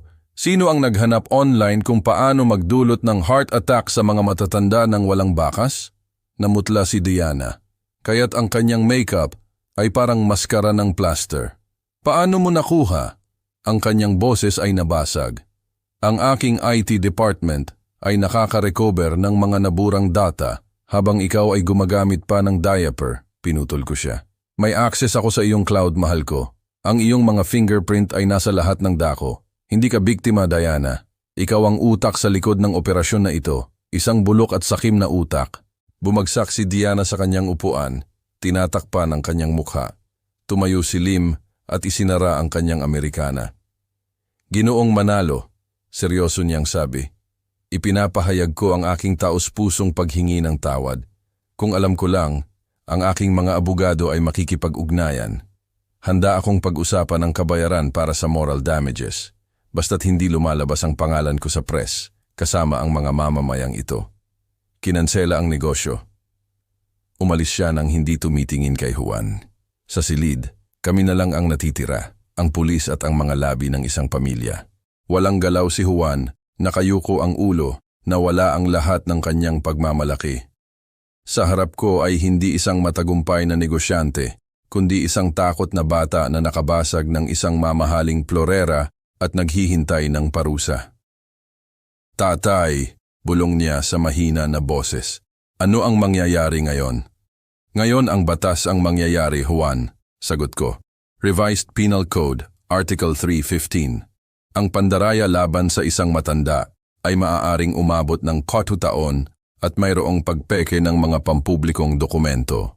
Arestuhin mo ba ako? Inangat niya ang kanyang mga mata na puno ng takot. Sa akin ay mayroong nanginig. Ito ang pinakamahirap na sandali. Ang sandali na gusto ng puso na magpatawad. Ngunit sinasabi ng dahilan na ang pagpapatawad ngayon ay kalupitan. Hindi, Juan, mahina kong sabi. Hindi ako maghahain ng kaso laban sa iyo at kay Diana. Naliwanagan ang kanyang mukha sa pag-asa. Talaga po, tatay? Salamat po. Alam ko na. Babaguhin ko ang sarili ko. Magbabago ako. Huwag kang sumabat! Mariin kong pinutol siya. Aatrasin ko ang reklamo sa pandaraya, ngunit may isang detalye. Ang utang na iyong kinontrata kay Don Refugio, 15 milyon. Hindi ko ito tututulan bilang pandaraya mula sa aking panig. Patutunayan ko lang na ang kolateral na ibinigay ay walang bisa. Ang utang ay mananatili sa iyong pangalan, personal sa iyong pangalan, nang walang tunay na garantiya. Nawala ang ngiti sa kanyang mukha. Pero papatayin po ako nila Don Refugio. Ang interes. Iyon ang problema mo, Juan. Gusto mong maging matanda. Harapin mo ang iyong mga obligasyon mag-isa. Hindi na ako ang iyong bangko o ang iyong kalasag at hindi na ako ang iyong ama. Lumingon ako sa inspektor. Inspector de la Cruz, hindi ako maghahain ng kriminal na kaso laban sa kanila ngayon, ngunit hinihiling ko na irehistro ang pagpeke ng mga dokumento para sa proteksyon ng aking mga ari-arian. At tungkol sa kanila, itinuro ko ang aking anak at manugang. Ako na ang bahala. Ngunit tungkol kay Lita Santos, siya po ay dadalhin namin, sabi ni Inspector de la Cruz. Siya po ay isang reinsidente, pagpeke ng selyo ng publiko. Magaling po sa kanya ang manatili sa likod ng rehas. Dinala si Lita Santos na nakaposas. Nanatiling nakaupo si Diana, nakatingin sa kawalan. Nakatayo si Juan sa gitna ng silid, na pagtanto na ang kulungan ay sana ang kanyang kaligtasan. Sa kulungan ay magkakaroon sana siya ng pagkain at proteksyon. Sa labas ng mundo, naghihintay si Don Refugio na may isang tanong. Nasaan ang pera, Juan? Lumapit ako sa mesa, kinuha ang aking mga dokumento, ang mga susi ng apartment, at iniabot ang aking kamay. Si Juan, na nanginginig ang mga kamay, ay kinuha ang keychain at inilagay sa aking palad at ang mga susi ng bukid. Agad na sumunod ang pangalawang keychain. Paalam, Juan, sabi ko. Sana ay makahanap ka ng paraan upang mabuhay. Mayroon kang mga bato, isang atay. Sabi nila, mataas ang demand. Hindi ka pragmatiko. Tinalikuran ko siya at lumakad palabas. Tuwid ang aking gulugod, ngunit hindi matatag. Hindi ako umiyak. Ginawa ko ang dapat gawin. Pinutol ko ang gangrena upang iligtas ang natitirang bahagi ng organismo. Sumara ang pinto sa likuran ko ng mahina na pag-click at sa pasilyo lang ako pinayagan kong huminga. Malinis ang hangin. Hindi na ito amoy kasinungalingan. Hindi ko sinundan ang kapalaran ni Juan. Ang alam ko lang ay buhay siya. Sabi nila, nakakuha siya ng trabaho sa konstruksyon sa probinsya. Pinipilit kumita ng bawat piso para bayaran ang interes ni Don Refugio. Tinawagan niya ako ng ilang beses mula sa mga hindi kilalang numero, ngunit hindi ako sumagot. Ang numero ko ngayon ay available lang sa mga nagdadala ng kapayapaan sa buhay ko, hindi kaguluhan. Gumagana ang mga bodega. Si Mang Jose ay na-promote at ngayon ay namamahala sa buong operasyon. Pumupunta ako isang beses sa isang linggo para lang suriin ang mga ulat at uminom ng kape kasama siya. Naglakbay si Aling Nena kahapon. Binilhan ko siya ng package sa isang hot spring spa sa Laguna. Sa pagkakataong ito, isang tunay na may mainit na paligo at full board. Nang ibigay ko sa kanya ang sobre, sinubukan niyang tanggihan, umiyak. Ngunit sinabi ko sa kanya, hindi ito regalo, Aling Nena. Ito ay dibidendo para sa isang kasosyo. Kinita niya ang bawat piso. Ang bisperas ng bagong taon sa bukid ay malamig. Naamoy ko ang mamasamasa na tinapay at usok ng kahoy na panggatong. Sinusunog ng mga kapitbahay ang mga tuyong dahon. Nakaupo ako sa ilalim ng portal, nakabalot sa isang mainit na kumot ng lana. Sa side table, isang tasa ng umuusok na tsa ng mansanilya. Katahimikan. Dati kinakatakutan ko ang katahimikan na ito. Parang ibig sabihin ay kalungkutan.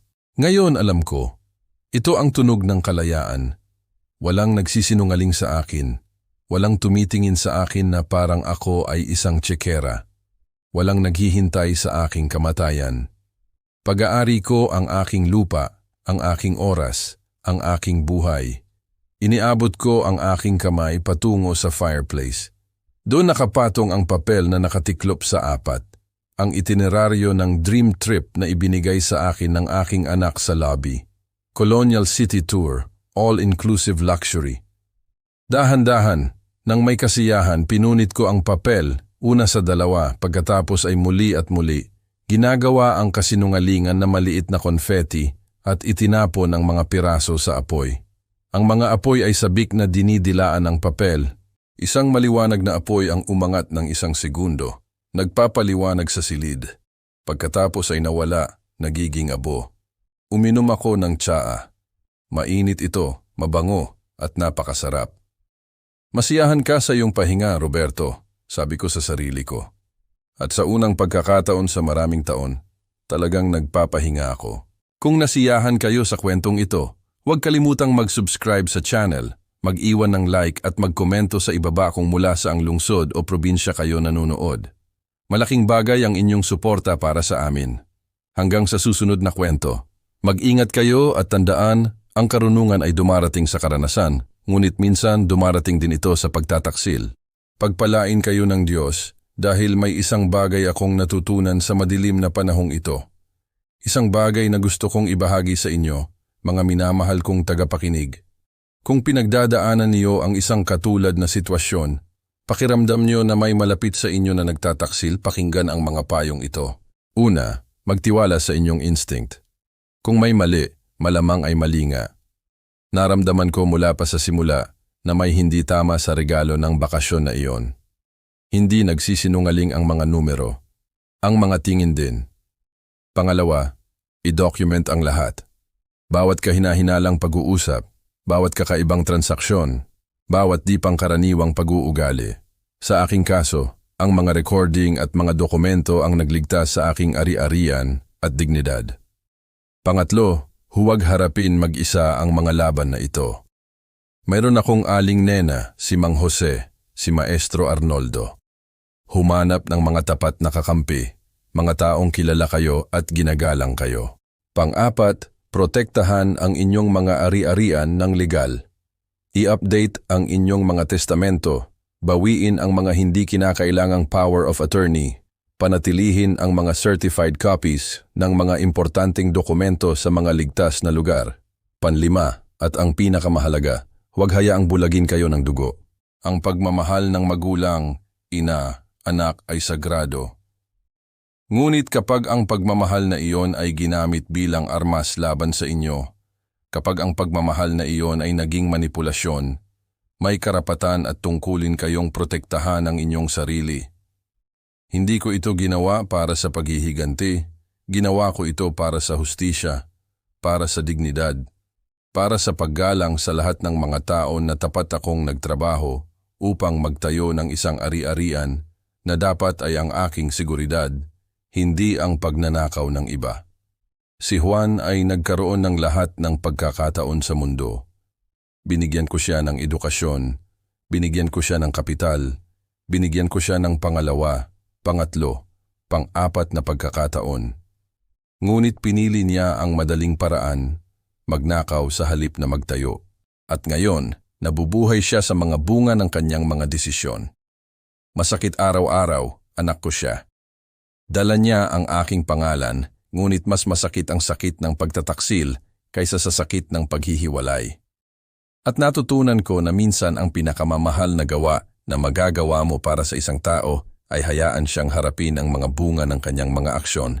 Marahil lang, kapag si Juan ay nagtatrabaho sa ilalim ng araw, nagbabayad ng bawat piso ng utang na iyon, kapag napuno ng kalyo ang kanyang mga kamay at masakit ang kanyang likod, matututunan niya ang hindi niya natutunan sa akin. Ang halaga ng tapat na trabaho, ang paggalang sa pag-aari ng iba, ang kahalagahan ng integridad. O marahil hindi. Marahil ay nawawala siya magpakailanman sa kanyang mundo ng mga shortcut at panlilinlang, ngunit hindi na iyon ang aking responsibilidad. Ang aking responsibilidad ngayon ay sa aking sarili. Ang mabuhay ang mga natitirang taon ko, nang mapayapa, napapalibutan ng mga taong nagpapahalaga sa akin sa kung sino ako, hindi sa kung ano ang mayroon ako. At kung ang kwentong ito ay makakatulong sa inyo, kung makakatulong ito upang buksan ang inyong mga mata sa isang katulad na sitwasyon, kung magbibigay ito sa inyo ng lakas ng loob upang ipagtanggol ang inyong sarili, kung gayon, ang bawat mahirap na sandali na aking pinagdaanan ay sulit. Dahil ang mga kwento ay hindi lang para libangin, sila ay para turuan, para babalaan, para patatagin. At ito ang aking aral para sa inyo. Hindi kailanman huli ang lahat upang ipagtanggol ang inyong dignidad. Hindi kailanman kayo masyadong matanda upang ipaglaban ang inyong pag-aari. At hindi nyo kailanman dapat hayaang gawin kayong biktima ng mga dapat na nagpoprotekta sa inyo, ang takot o pagkakasala. Salamat sa pakikinig sa aking kwento at tandaan, bawat isa sa inyo ay may Roberto Manalo sa loob, isang malakas, matalino, isang taong marunong ipagtanggol ang kanyang pag-aari. Kailangan niyo lang ang lakas ng loob upang gisingin siya. Hanggang sa susunod mga kaibigan, pagpalain kayo ng Diyos at protektahan. Ang unang mga araw pagkatapos ng komprontasyon ay kakaiba. Hindi masaya, kundi tahimik. Tulad ng kapag natapos ang isang bagyo at lahat ay walang galaw na nagpoproseso ng pinsala. Nanatili ako sa bahay ni Aling Nena sa unang linggo na iyon. Kailangan ko ng oras bago bumalik sa aking apartment. Hindi dahil sa takot, kundi dahil amoy pagtataksil pa rin ang espasyong iyon. Kailangan kong linisin ito, hindi lang pisikal, kundi enerhiya. Kailan ka babalik sa bahay mo? Tanong ni Aling Nena isang umaga habang nag-aalmusal kami ng pandesal at kape. Malapit na, sagot ko, pero kailangan ko munang palitan ang lahat ng kandado at kumuha ng deep cleaning service. Gusto kong dalhin nila ang lahat ng kanilang nahawakan. Tumango si Aling Nena nang may pag-unawa. At paano ang mga gamit ni Juan, ang kanyang mga larawan, ang kanyang mga tropeyo sa eskwela? Napaisip ako. Sa mga dingding ng aking apartment ay may mga larawan ni Juan sa bawat yugto ng kanyang buhay. Si Juan na sanggol, si Juan sa kanyang unang komunyon, si Juan na nagtapos sa kolehiyo, si Juan sa kanyang kasal. Iimpake ko sila, sabi ko. Sa wakas, ilalagay ko sila sa isang kahon sa bodega. Hindi ko sila itatapon, ngunit hindi ko rin sila titingnan araw-araw. Kailangan kong gumawa ng mga bagong alaala, hindi mabuhay sa nakaraan. Sa parehong araw na iyon, kumuha ako ng serahero. Nang bumalik ako sa aking apartment, sinamahan ako ni Mang Jose at Aling Nena. Gusto ko ng mga saksi sa aking pag-angkin ng teritoryo. Ang apartment ay ganoon pa rin sa pagkakaiwan ko.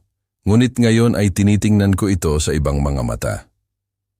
Ang mesa kung saan nagsinungaling sa akin si Juan, ang silya kung saan nakaupo si Diana na nagpaplano ng aking pagkawasak, ang pasilyo kung saan sila naglakad patungo sa aking desk na may masamang intensyon. Okay, sabi ko ng malakas, ito ang aking bahay, hindi sa kanila at babawiin ko ito. Ginugol ko ang 3 buong araw sa muling pag-aayos ng lahat. Inilipat ko ang mga muebles, pinalitan ang mga kurtina, bumili ng mga bagong halaman, ipinapintura ang isang pader na kulay ng kalangitan sa paglubog ng araw. Bawat pagbabago ay isang gawa ng pagpapagaling. Sa ika-4 na araw, dumating si Mang Jose na may balita. Ginoong Manalo, kailangan ko po kayong sabihan ng isang bagay. Umupo kami sa bagong ayos na kusina. Pumunta po si Juan sa mga bodega kahapon. Pinapasok ko po siya dahil hindi niyo naman po partikular na ipinagbawal ang kanyang access. Sumikip ang sikmura ko. Ano ang gusto niya? Gusto niya po kayong kausapin, humingi po ng pautang. Sabi po niya na kung makabayad lang siya ng 300,000 kay Don Refugio, bibigyan siya ng mas mahabang panahon. Sabi po niya na lumalaki po ang interes ng napakabilis, kaya't malapit na po siyang umutang ng 24 milyon sa halip na. At ano ang sinabi mo sa kanya? Tumingin sa akin ng diretso si Mang Jose. Sinabi ko po sa kanya na nagtatrabaho ako para sa inyo, hindi para sa kanya, na ang bawat piso ng aking sweldo ay galing sa inyong tiwala at ang pagtataksil sa inyo ay parang pagdura sa tiwala na iyon. Sinabi ko po sa kanya na humanap siya ng tapat na trabaho tulad ng iba. Naramdaman ko ang pag-apaw ng pasasalamat. Salamat, Mang Jose. Kamusta siya? Masama po, Hino. Payat, takot. Suot niya po ang parehong damit mula sa araw ng komprontasyon, gusot. Sa tingin ko po ay hindi siya nakakatulog ng maayos. Sinabi niya po sa akin na iniwan siya ni Diana. Sumama po sa kanyang ina sa Cebu. Siyempre, iniiwan ng mga daga ang barko kapag lumulubog. Naawa ka ba? Tanong ko. Nag-isip sandali si Mang Jose. Ngunit pagkatapos ay naalala ko ang plano niyang gawin sa iyo at nawala ang awa ko. Tumango ako. Naawa rin ako minsan. Anak ko siya. Ngunit pagkatapos ay naaalala ko ang death certificate na may petsang bukas. At naiintindihan ko na ang taong kinakaawaan ko ay wala na. Ang Juan na iyon ay matagal nang namatay. Kung sakali man na umiral siya, isang hapon, 2 linggo pagkatapos ng lahat, nakatanggap ako ng tawag mula sa isang hindi kilalang numero. Halos hindi ko sinagot ngunit may nagtulak sa akin na pindutin ang berdeng pindutan. Ginoong Manalo, isang boses babae, bata, kinakabahan. Opo, sino ito? Ako po si Sofia, Sofia Manalo, ang inyong apo. Napatigil ang mundo. Sofia, ang anak ni Juan, ilang taon na siya ngayon? Ang huling beses na nakita ko siya ay 2 taon siya. Dinala siya ni Juan at Diana upang manirahan kasama nila pagkatapos ng diborsyo sa kanyang unang asawa. Sofia, mahina kong sabi. Kumusta ka, anak? Napuno ng luha ang kanyang mga mata. Lolo, dumating po ako para sabihin na pasensya na po. Ikaw ang humihingi ng tawad? Naguluhan ako. Bakit? Dahil po sa tatay ko. Dahil po sa ginawa niyang pagtatangka sa inyo. Tinawagan niya po ako ilang araw na ang nakalipas, lasing po siya. Ikinuwento po niya sa akin ang lahat. Sabi po niya na sinira niyo po siya, na malupit po kayo. Pero inimbestigahan ko po, Lolo. Tumawag po ako sa mga tao, kinausap ko po ang aking nanay. Ikinuwento po niya sa akin kung paano talaga ang tatay ko. Ang mga kasinungalingan, ang mga utang, kung paano niya po kami minanipula sa loob ng maraming taon. Pinunasan niya ang kanyang luha ng may galit. Buong buhay ko po akala ko po kayo ang masama, na mahigpit po kayo sa kanya.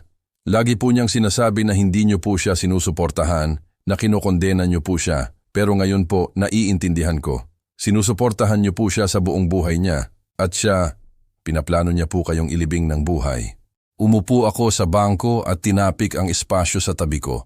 Umupo siya. Sofia, hindi ka kailangang humingi ng tawad para sa iyong ama. Hindi ka responsable sa kanyang mga aksyon. Pero masama po ang pakiramdam ko. Hindi ko na po kayo nabisita sa loob ng maraming taon. Sabi po niya na ayaw niyo na po akong makita, na pera lang po ang mahalaga sa inyo. Nakaramdam ako ng bagong saksak ng pagtataksil. Hindi lang niya ako ninakawan din niya ako ng aking apo. Hindi totoo yan, Sofia. Palagi kitang tinatanong, pero sabi ng tatay mo, abala ka raw, nag-aaral. Ayaw mo akong makita. Akala ko na wala na rin kita.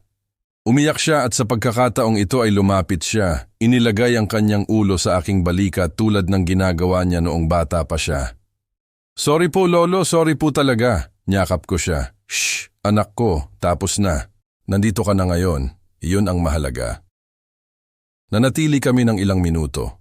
Nang kumalma siya, binilhan ko siya ng sorbetes mula sa tindahan sa plaza. Umupo kami at nag-usap. Ikinuwento niya sa akin na nag-aaral siya ng accounting sa Quezon City, na gusto niyang maging katulad ko, magtrabaho sa mga numero, na sinusuportahan siya ng kanyang ina at nagtatrabaho ng husto upang mabayaran ang kanyang kolehiyo.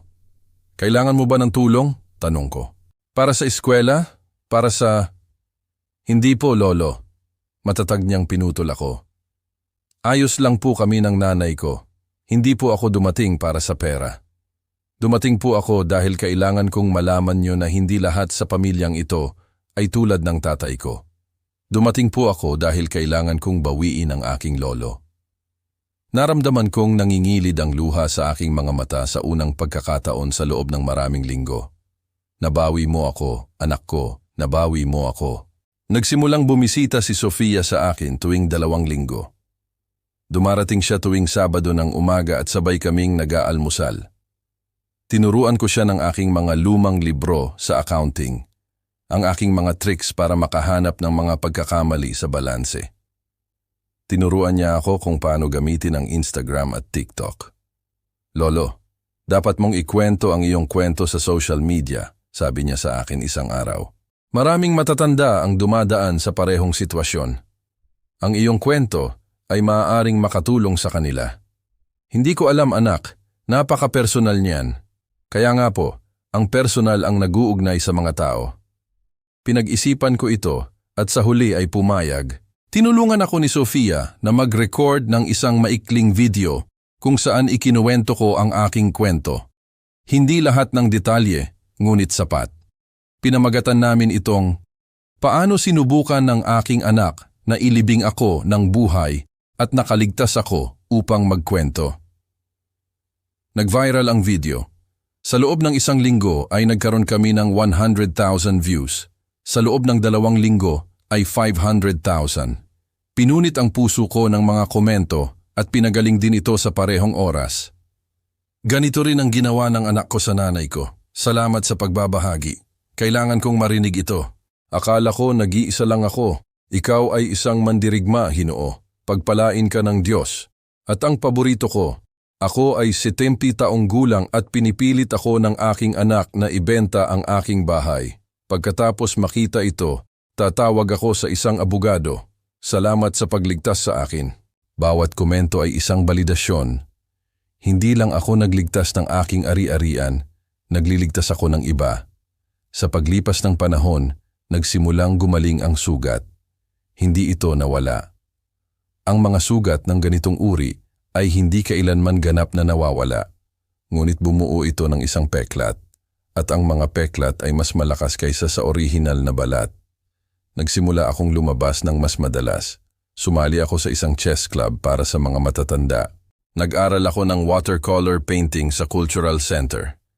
Naglakbay ako sa Batanes kasama ang isang grupo ng mga matatanda mula sa parokya at dahan-dahan, napakabagal. Nagsimula akong maramdaman muli ang aking sarili. Hindi ang dating ako na nabubuhay sa pagtanggi kung sino talaga ang kanyang anak, kundi isang bagong ako. Mas matalino, mas malakas, mas malaya. Isang hapon, dumating si Mang Jose sa aking apartment na may seryosong mukha. Ginoong Manalo, mayroon po akong dapat sabihin sa inyo. Sabihin mo. Nagkaroon po ng aksidente si Juan, wala naman pong grabe. Mabilis niyang nilinaw nang makita ang aking mukha. Nahulog po siya mula sa scaffolding sa konstruksyon kung saan siya nagtatrabaho. Nabali po ang kanyang braso. Nasa pampublikong ospital po siya. Ang una kong instinct ay bumangon, pumunta sa ospital, ngunit huminto ako. Okay ba siya? Wala sa panganib? Opo. Kailangan lang po niya ng plaster at pahinga. Tumango ako. Padalhan mo siya ng anonymous na bulaklak at bayaran mo ang kanyang bill sa ospital, ngunit huwag mong ipaalam na ako ang nagbigay. Tumingin sa akin nang may pagtataka si Mang Jose. Sigurado po kayo? Oo, hindi ko siya bibisitahin. Hindi ko siya ililigtas sa kanyang mga utang. Ngunit hindi ko rin siya hahayaang mamatay sa isang kama ng ospital dahil hindi siya makabayad. May pagkakaiba sa pagitan ng hustisya at kalupitan. Pinipili ko ang hustisya. Ipinadala ang mga bulaklak, binayaran ang bill. Hindi ko kailanman nalaman kung natuklasan ni Juan na ako ang nagpadala. At maayos lang iyon dahil hindi ko iyon ginawa para sa kanya. Ginawa ko iyon para sa akin. Para makatingin ako sa salamin at malaman na kahit nawala ng aking anak ang kanyang pagkatao, hindi ko nawala ang sa akin. Ngayon, nakaupo sa aking portal sa bukid, pinapanood ang paglubog ng araw na pinipintahan ang kalangitan ng kulay kahel at lilang. Iniisip ko ang lahat ng nangyari at napagtanto ko ang isang mahalagang bagay. Hindi lang ito isang kwento tungkol sa pagtataksil. Ito ay isang kwento tungkol sa muling pagtuklas. Muling natuklasan ko kung sino ako kapag kinuha sa akin ang lahat ng mababaw. Muling natuklasan ko na ang aking halaga ay hindi nasa aking pera, kundi nasa aking pagkatao. Muling natuklasan ko na ang pamilya ay hindi laging dugo. Minsan ito ang kapitbahay na nagliligtas sa iyo, ang empleyado na nananatiling tapat, ang apo na bumabalik. At muling natuklasan ko na hindi kailanman huli ang lahat upang magsimulang muli. Ako ay 87 taong gulang. Sasabihin ng ilan na nasa paglubog na ako ng aking buhay, ngunit pakiramdam ko ay sumisikat pa lang ang araw dahil sa unang pagkakataon sa loob ng ilang dekada, ako ay tunay na malaya.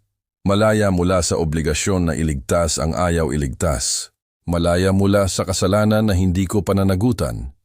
Malaya upang mabuhay ng isang kasinungalingan, upang mapanatili ang kapayapaan. At ang kalayaan na iyon, mga minamahal kong kaibigan, ay walang katumbas.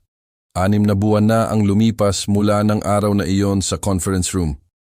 6 na buwan mula nang makita ng aking anak ang kanyang imperyo ng mga kasinungalingan na bumagsak sa harap ng kanyang mga mata. At sa loob ng 6 na buwang ito, marami akong natutunan tungkol sa buhay kaysa sa 7 taon na nakaraang. Natutunan ko na ang katahimikan ay hindi kalungkutan. Ito ay kalinawan. Natutunan ko na ang mag-isa ay hindi inabandona, Ito ay nasa kapayapaan. Natutunan ko na ang pagpapatawad ay hindi nangangahulugang pagkakasundo. Maaari mong patawarin ang isang tao at panatilihin pa rin ang kinakailangang distansya upang protektahan ang iyong kaluluwa.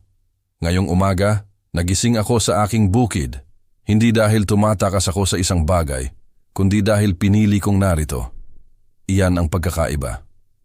Dati, bawat desisyon sa aking buhay ay umiikot kay Juan. Ano ang iisipin niya? Ano ang kailangan niya? Paano ko siya matutulungan? Ngayon ang aking mga desisyon ay umiikot sa akin. Ano ang gusto ko? Ano ang nagpapasaya sa akin?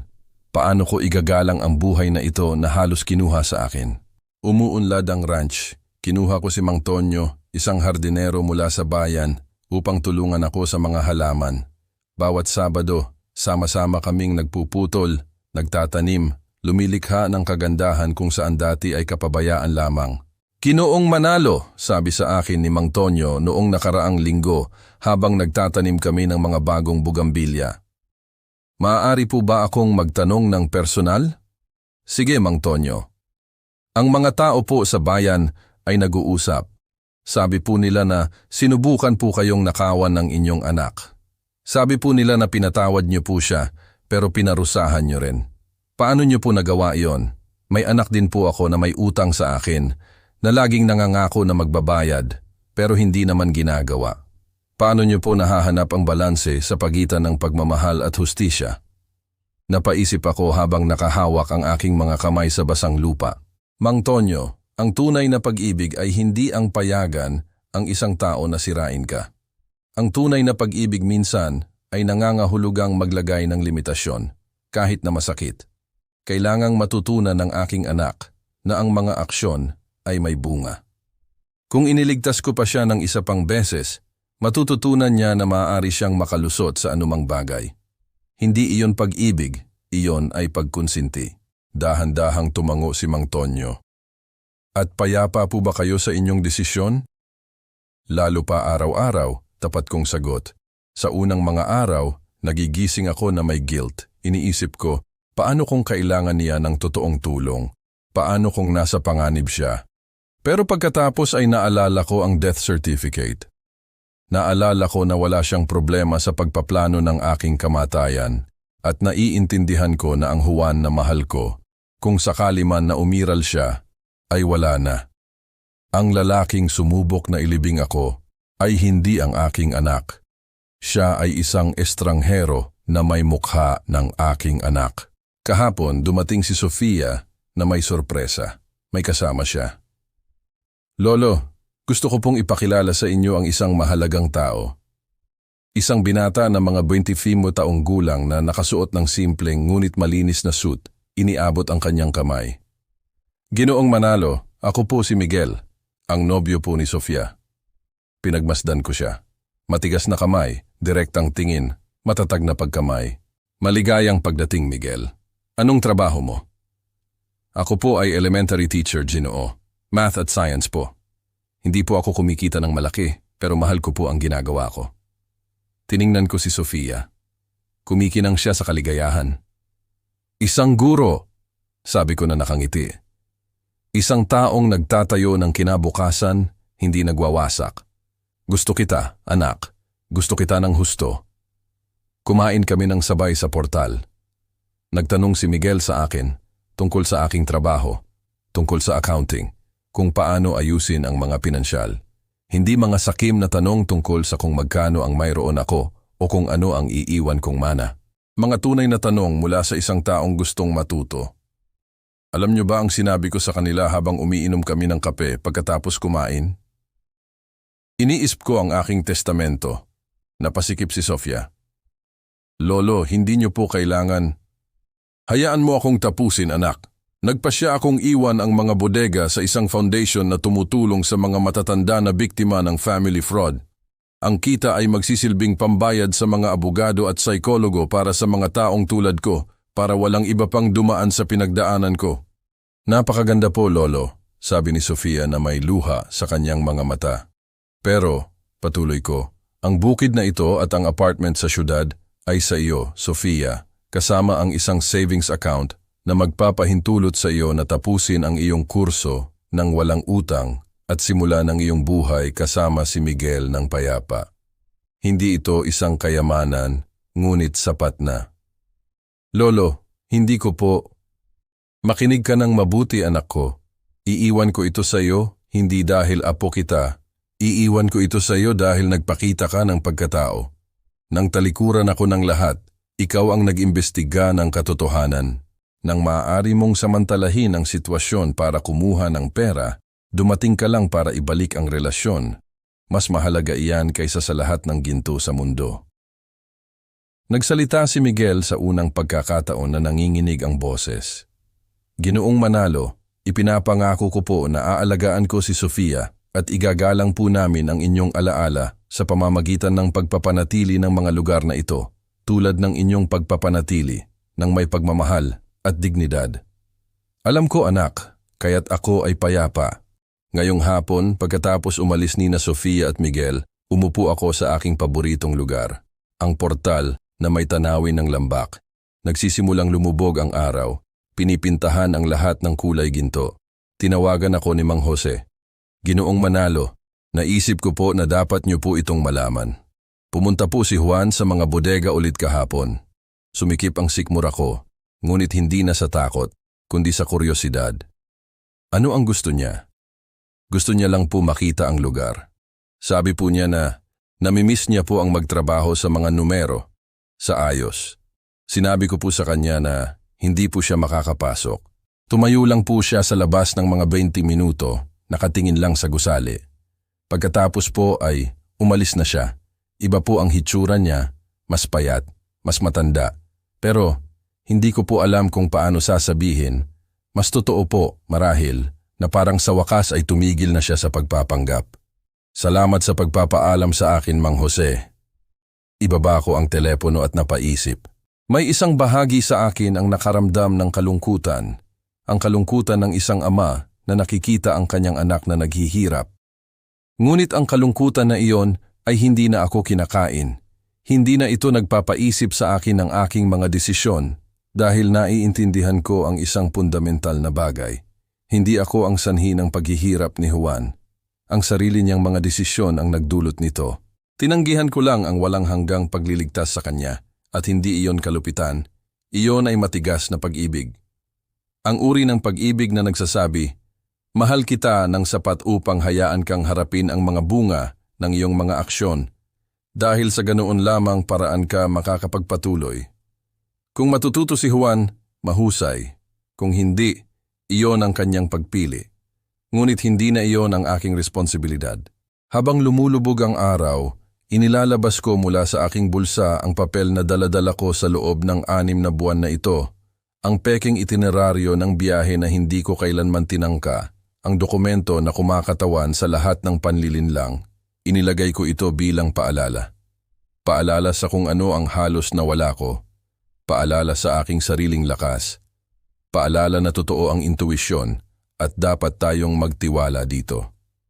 Ngunit ngayon, sa perpektong paglubog ng araw na ito, pakiramdam ko hindi ko na ito kailangan. Tumayo ako at lumakad patungo sa palayok na pugon sa patio. Naiwan ni Mang Tonyo ang kahoy na panggatong na inihanda. Sinindihan ko ito ng dahan-dahan, maingat, tulad ng natutunan kong gawin ang lahat sa mga buwan na ito, nang may intensyon, nang may presensya. Nagsimulang sumayaw ang mga apoy, dilaw at kahel, dala ang lamig ng hapon.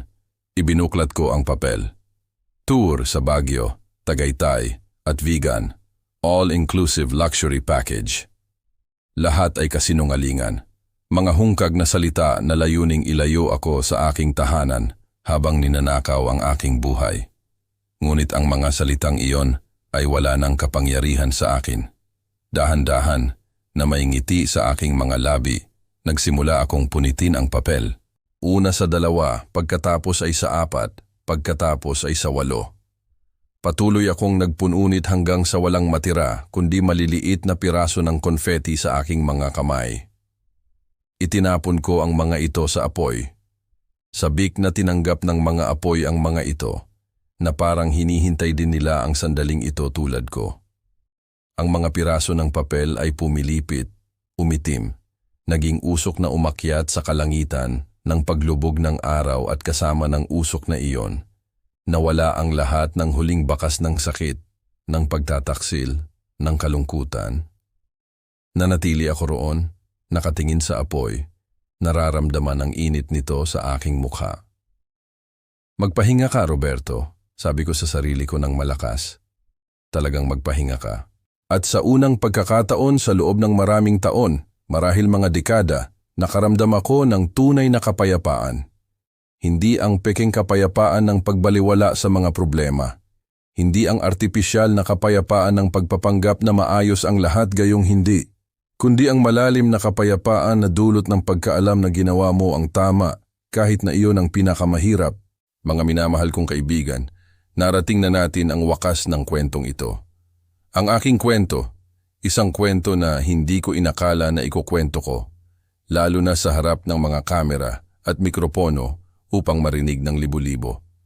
Ngunit kung ang aking sakit ay maaaring maging ilaw ng iba, kung ang aking laban ay maaaring magbigay ng lakas ng loob sa ibang matanda na tinataksilan, kung ang aking tagumpay ay maaaring magpakita sa isang tao na hindi kailanman huli ang lahat upang ipagtanggol ang iyong dignidad. Kung gayon, ang bawat luha ay sulit. Gusto kong malaman nyo ang isang mahalagang bagay. Kung pinagdadaanan nyo ang isang katulad na bagay, hindi kayo nag-iisa. May libo-libo, milyon-milyon sa atin, mga matatanda na nagtrabaho sa buong buhay, na isinakripisyo ang lahat para sa ating mga anak, para lang matuklasan na para sa ilan sa kanila, tayo ay isang bank account lang na may paa. Ngunit gusto ko ring malaman nyo ito. Mas malakas kayo kaysa sa iniisip nyo, mas matalino, mas mahalaga. Hindi natapos ang inyong buhay dahil lang sinubukan itong nakawin ng isang tao. Hindi natapos ang inyong kwento sa pagtataksil, natapos ito sa tagumpay. Kung pipiliin niyo iyan, hindi magiging madali. Magkakaroon ng mga gabi kung saan kaunting tulog lang ang nakuha niyo, nagtatanong kung ginawa niyo ba ang tama. Magkakaroon ng mga sandali kung saan kumatok ang pagkakasala sa inyong pinto bilang isang hindi inaasahang bisita. Magkakaroon ng mga araw kung saan babalik-balikan niyo kahit ang mga kasinungalingan dahil kahit papaano, ang mga kasinungalingan ay nagbigay sa inyo ng ilusyon na may pamilya. Ngunit ipinapangako ko sa inyo na sa kabilang panig ng sakit na iyon ay may kalayaan na hindi niyo alam, isang kapayapaan na hindi niyo kayang isipin, isang buhay na sulit mabuhay. Sa aking mga kasamahan na matatanda na nakikinig, huwag kayong payagan ng sino man na nakawin ang inyong dignidad. Protektahan ang inyong mga ari-arian, idokumento ang lahat, humingi ng legal na tulong at higit sa lahat, magtiwala sa inyong intuisyon. Kung may mali, malamang ay mali nga. Sa mga anak na nakikinig nito at nakikilala ang isang bagay ni Juan sa inyong sarili, huminto kayo ngayon. Hindi magpakailanman mabubuhay ang inyong mga magulang, ngunit maaari silang mabuhay ng may dignidad. Maaari silang mamatay na alam na mahal sila, hindi ginamit. Iyan ang pinakamalaking regalo na maibibigay niyo sa kanila. At sa mga tulad ni Sofia na bumasag sa ikot ng pagtataksil at pinili ang katotohanan, kayo ang pag-asa. Ipinapakita niyo na ang dugo ay hindi nagtatakda ng pagkatao. Ang mga desisyon ang gumagawa nito. Namamatay na ang apoy. Ang mga abo ng pekeng papel na iyon ay halo na ngayon sa mga abo ng kahoy na panggatong, hindi na matukoy, walang kapangyarihan. Nagtimpla ako ng huling tasa ng tsaa ng mansanilya. Mainit ito, mabango, perpekto. Nagdidilim ang lambak sa harap ko. Malapit nang lumitaw ang mga bituin. Ang parehong mga bituin na nagningning sa ibabaw ng lupang ito sa loob ng milyon-milyong taon. Ang parehong mga bituin na magningning ng matagal pagkatapos ng ating lahat. At sa cosmic na pananaw na iyon, ang mga problemang tila hindi malulutas ay nagiging kayang hawakan. Ang mga pagtataksil na tila nakamamatay ay nagiging kayang mabuhay. Dahil nandito pa rin tayo, humihinga pa rin tayo, pumipili pa rin tayo kung paano natin mabubuhay ang ating mga natitirang araw. At pinipili kong mabuhay ang mga ito ng mapayapa. Pinipili kong mabuhay ang mga ito na napapalibutan ng mga taong nagpapahalaga sa akin. Pinipili kong mabuhay ang mga ito na alam kong ipinagtanggol ko ang akin. Pinipili kong mabuhay ang mga ito, talagang mabuhay. Itinaas ko ang aking tasa patungo sa nagdidilim na lambak. Isang tahimik na toast para sa ating lahat na nakaligtas, para sa ating lahat na patuloy na lumalaban, para sa ating lahat na tumatangging maging biktima ng ating sariling dugo, para sa dignidad, bulong ko, para sa katotohanan, para sa kalayaan. At uminom ako, lasang tagumpay. Salamat, mga minamahal kong kaibigan, sa pagsama sa akin sa paglalakbay na ito, sa pakikinig sa aking kwento ng walang paghuhusga, sa pagpayag sa akin na gawing layunin ang aking sakit. Kung nakatulong sa inyo ang kwentong ito sa anumang paraan, hinihiling ko ang 3 bagay. Una, mag-subscribe sa channel na ito. Bawat subscription ay nagsasabi sa akin na hindi ako nag-iisa, na mahalaga ang aking kwento. At malaking bagay iyon para sa akin. Pangalawa, mag-iwan ng like at ibahagi ang kwentong ito. Maaaring may isang tao sa inyong buhay na kailangan itong marinig. Isang ama, isang ina, isang lolo, isang lola. Maaaring iligtas ng kwentong ito ang isang buhay tulad ng sa akin. Pangatlo, isulat sa mga komento kung saan kayo nanonood, mula sa ang lungsod, mula sa ang probinsya.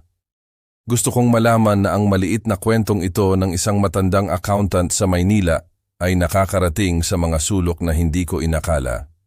At kung mayroon kayong sariling kwento, kung nakaligtas kayo sa sarili ninyong pagtataksil, ikwento nyo sa inyong sariling boses kahit paano, dahil ang bawat kwentong ibinahagi ay isang ilaw sa dilim ng iba. Hanggang sa susunod na kwento, mga minamahal kong kaibigan, mag-ingat kayo, protektahan ang inyong sarili at higit sa lahat, tandaan, ang karunungan ay dumarating sa karanasan, ngunit minsan dumarating din ito sa pagtataksil.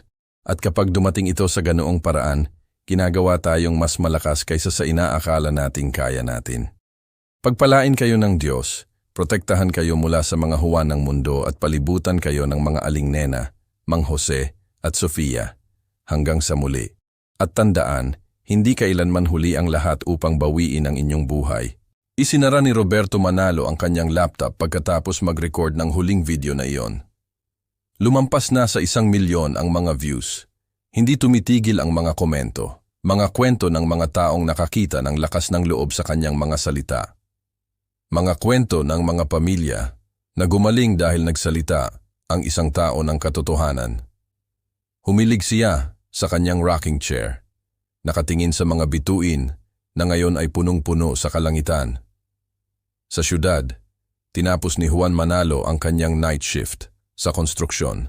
Ang kanyang mga kamay ay puno ng paltos, masakit ang kanyang likod, ngunit may nagbago sa kanyang mga mata.